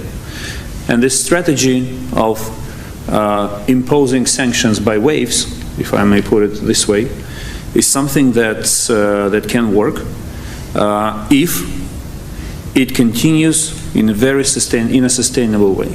President Putin should not have a single minute when he starts to think that this is the threshold, this is the ceiling, the pressure reached its ceiling, and he will not be punished anymore. This pressure should continue to be stepped up, and if that involves regular issuance of executive orders on new sanctions, we will be more than happy to see that. I will repeat again. We can, despite the horrific address by President Putin, where he basically challenged or rejected, he didn't challenge it, he rejected the very existence of the Ukrainian state, we can still stop him if we act in a very resolved way and keep mounting pressure on him. The question is that he has a certain table on his mind, which I'm not aware of, but I'm sure he has it. And we should also understand that every next decision should be taken in a swift action. And we saw 2 executive orders issued by President Biden within, less than 24 hours. This may be the dynamics that will have to be upheld if Russia continues to escalate. And it was encouraging to hear from Secretary a very simple sentence: if Russia escalates, the United States and partners will escalate sanctions. This is exactly the rule that has to be followed. And yes, we did believe that it would be helpful for some of sanctions, not all of sanctions, but some of sanctions to be imposed before the invasion begins as a preemptive measure for what Russia had done before. But this question becomes obsolete now, and we have to focus on a different strategy, the one that I just described. Ben, it's hard for me to improve much on my friend Dimitro's answer. I'll just add a couple of things. First, all along we said that we were pursuing 2 tracks. The track of diplomacy and dialogue to try to persuade Russia not to engage in renewed aggression against Ukraine, and at the same time, a track where we were building up deterrence, building up defense, and building a response that would have massive consequences for Russia. Russia has clearly chosen to reject diplomacy and dialogue and instead to pursue aggression. As a consequence, we have started to pursue the severe consequences that we've made clear would follow from any renewed Russian aggression. Today, faced with the beginning of Russia's invasion of Ukraine, we started high and will stay high. The sanctions that we've already announced go well beyond what we did in 2014. Full blocking sanctions against 2 of Russia's largest financial institutions, VEB and the military bank. These institutions hold more than $80 billion in assets. They provide key services that are critical to financing the Kremlin and Russian military.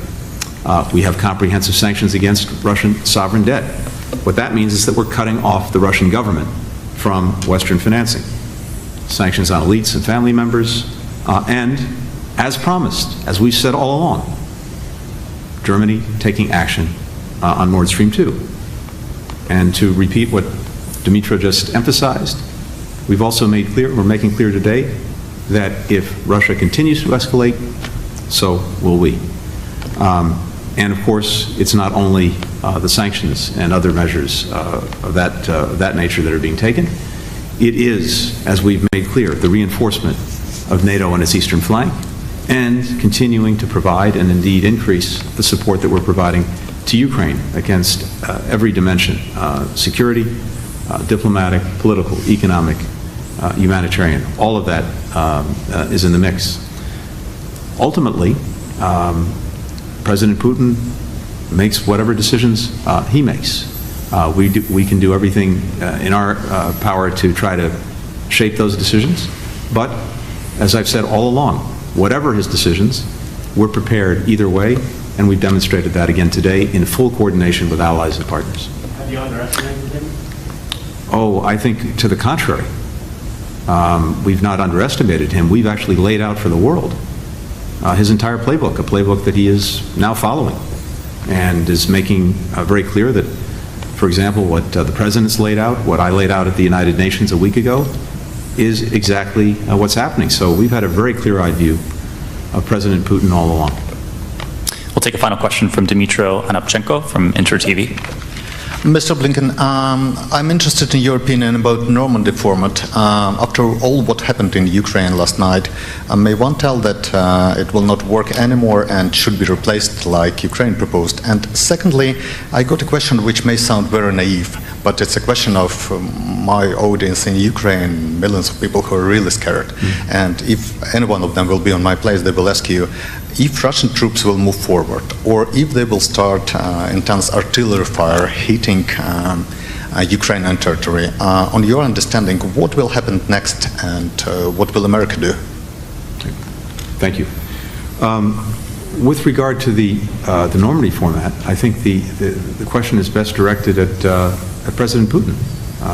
As far as we can see by the actions that he's taken, he's rejected it, and he's torn up, in effect, the Minsk agreements, which the Normandy format was designed to advance. So if Russia is at all serious about resolving the conflict that it created in the Donbass, pursuant to the agreements it signed, the Minsk agreements, it's of course showing exactly the opposite. So the question is really for President Putin. We've supported the Normandy format all along with France, Germany, Ukraine, and Russia working to implement the agreements. And throughout, Ukraine has worked very hard to make good on its commitments. Russia has done just the opposite. But what we've seen now in the last 24 hours would seem to be the final repudiation of Minsk by Russia. But again, you would have to ask President Putin.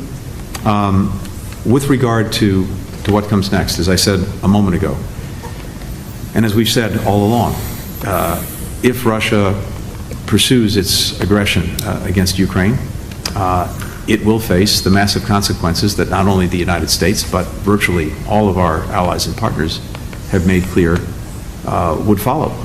You've heard this from the G7, the leading democratic economies in the world. You've heard it from the European Union. You've heard it from NATO.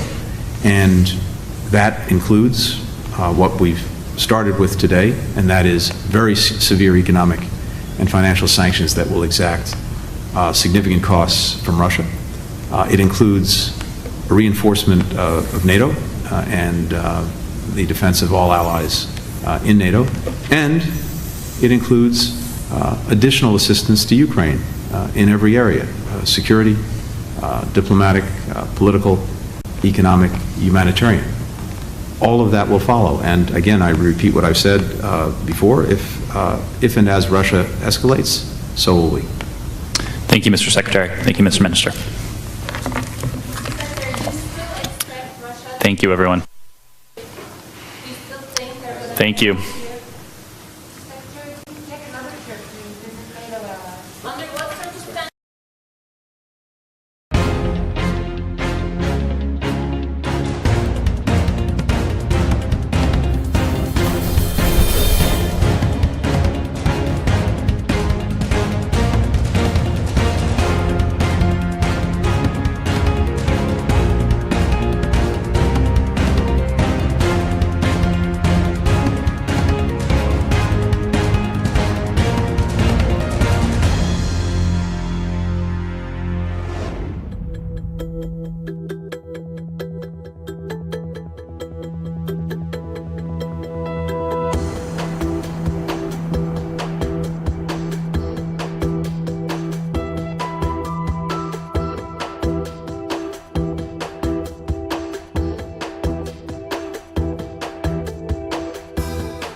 security expert, Hal Kempfer. Hal, good to see you tonight. Thanks for being with us, as always.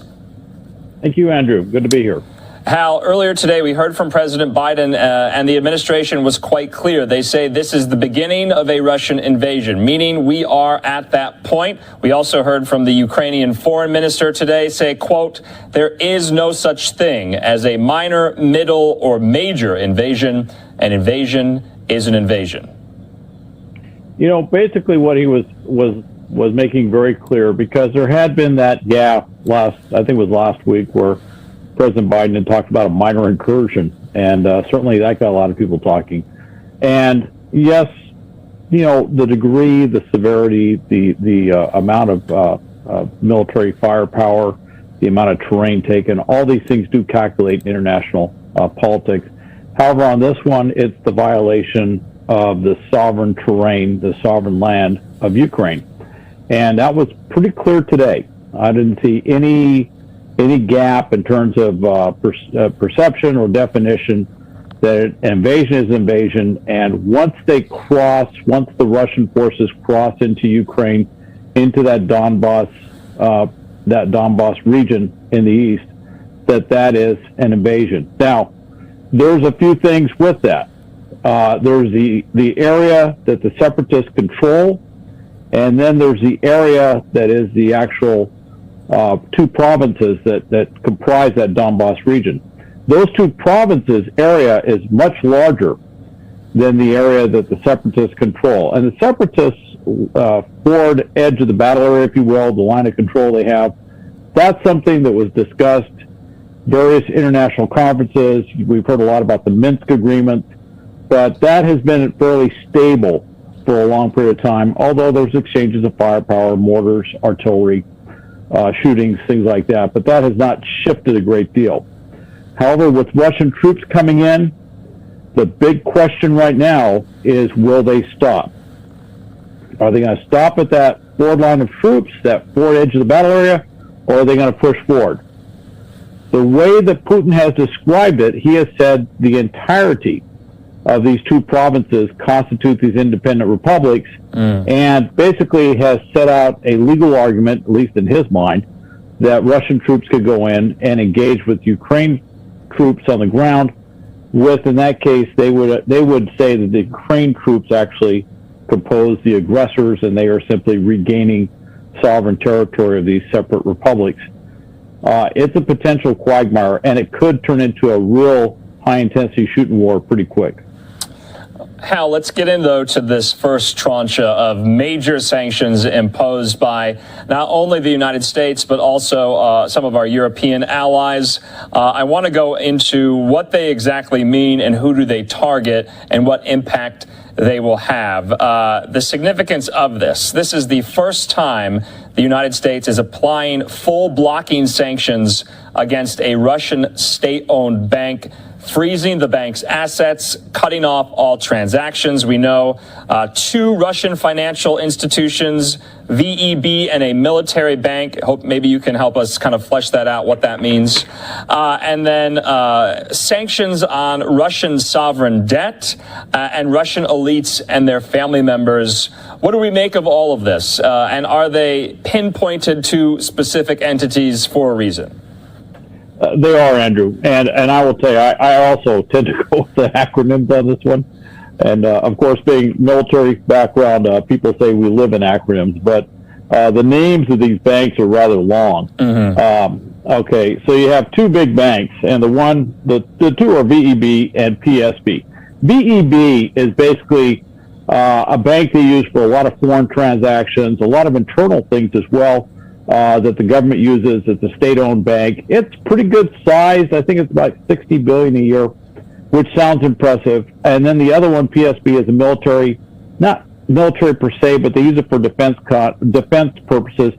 Keep in mind that Russia is a major arms producer, and they do a lot of arms sales around the world. So that's not an insignificant thing. So these banks are rather interesting. And they were selected because they are very much aligned with the military, very much aligned with the state apparatus, being state-owned. And so this was the first first set of sanctions, the first line, tranches, the term that's being used, of sanctions going out there. Now, with that said, this falls on a foundation of sanctions that goes back really to 2014 when Russia took Crimea, and then there's been lesser specialized sanctions against individuals since as things have come up.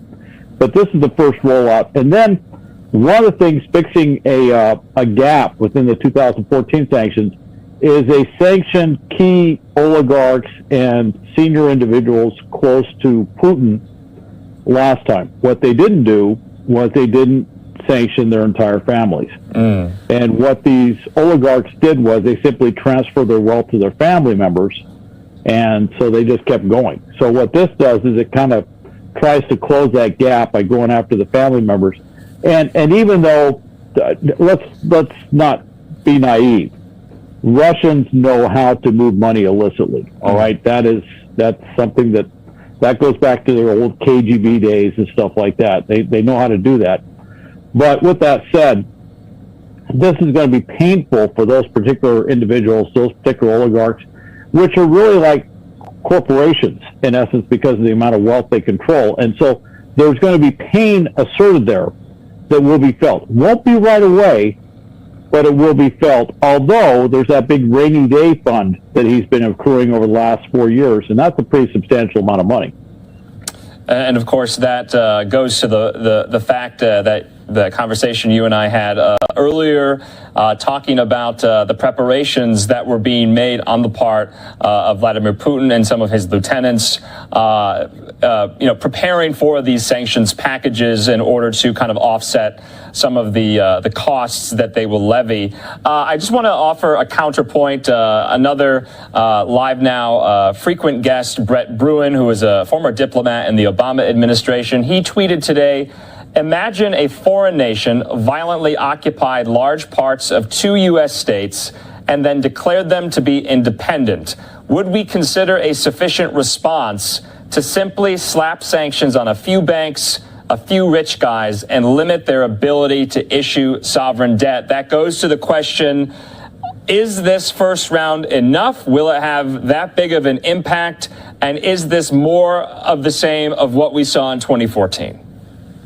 Initially, it does look more of what we saw in 2014. The way the administration is going at this, and this is very much a debate. There are very senior officials, or senior senators and Congress people on Capitol Hill who really feel that we need to go in heavy, go in strong, go in early.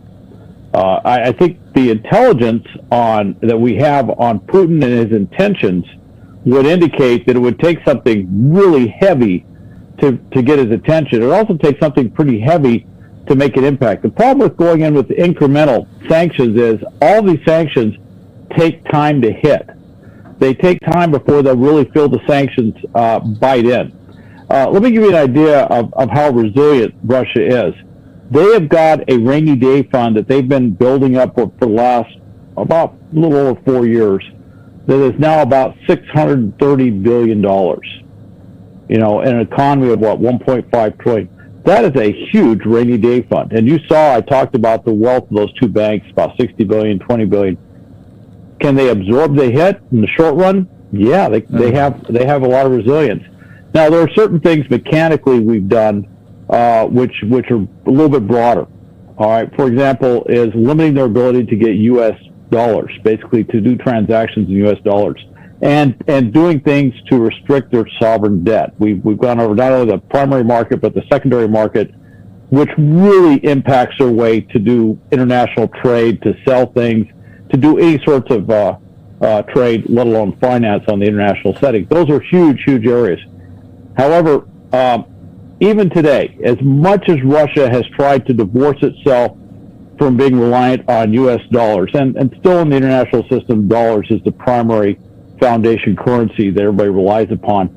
Even today, I think they do about $40 to $50 billion a day on average of international currency exchange in Russia.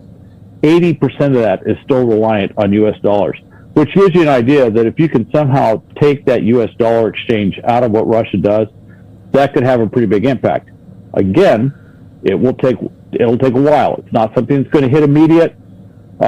Sadly, I think the thing that's going to have the biggest impact on Russia is going to be whatever transpires on the battlefields of Ukraine. That will probably have the biggest political impact. It'll probably have the biggest impact on all levels.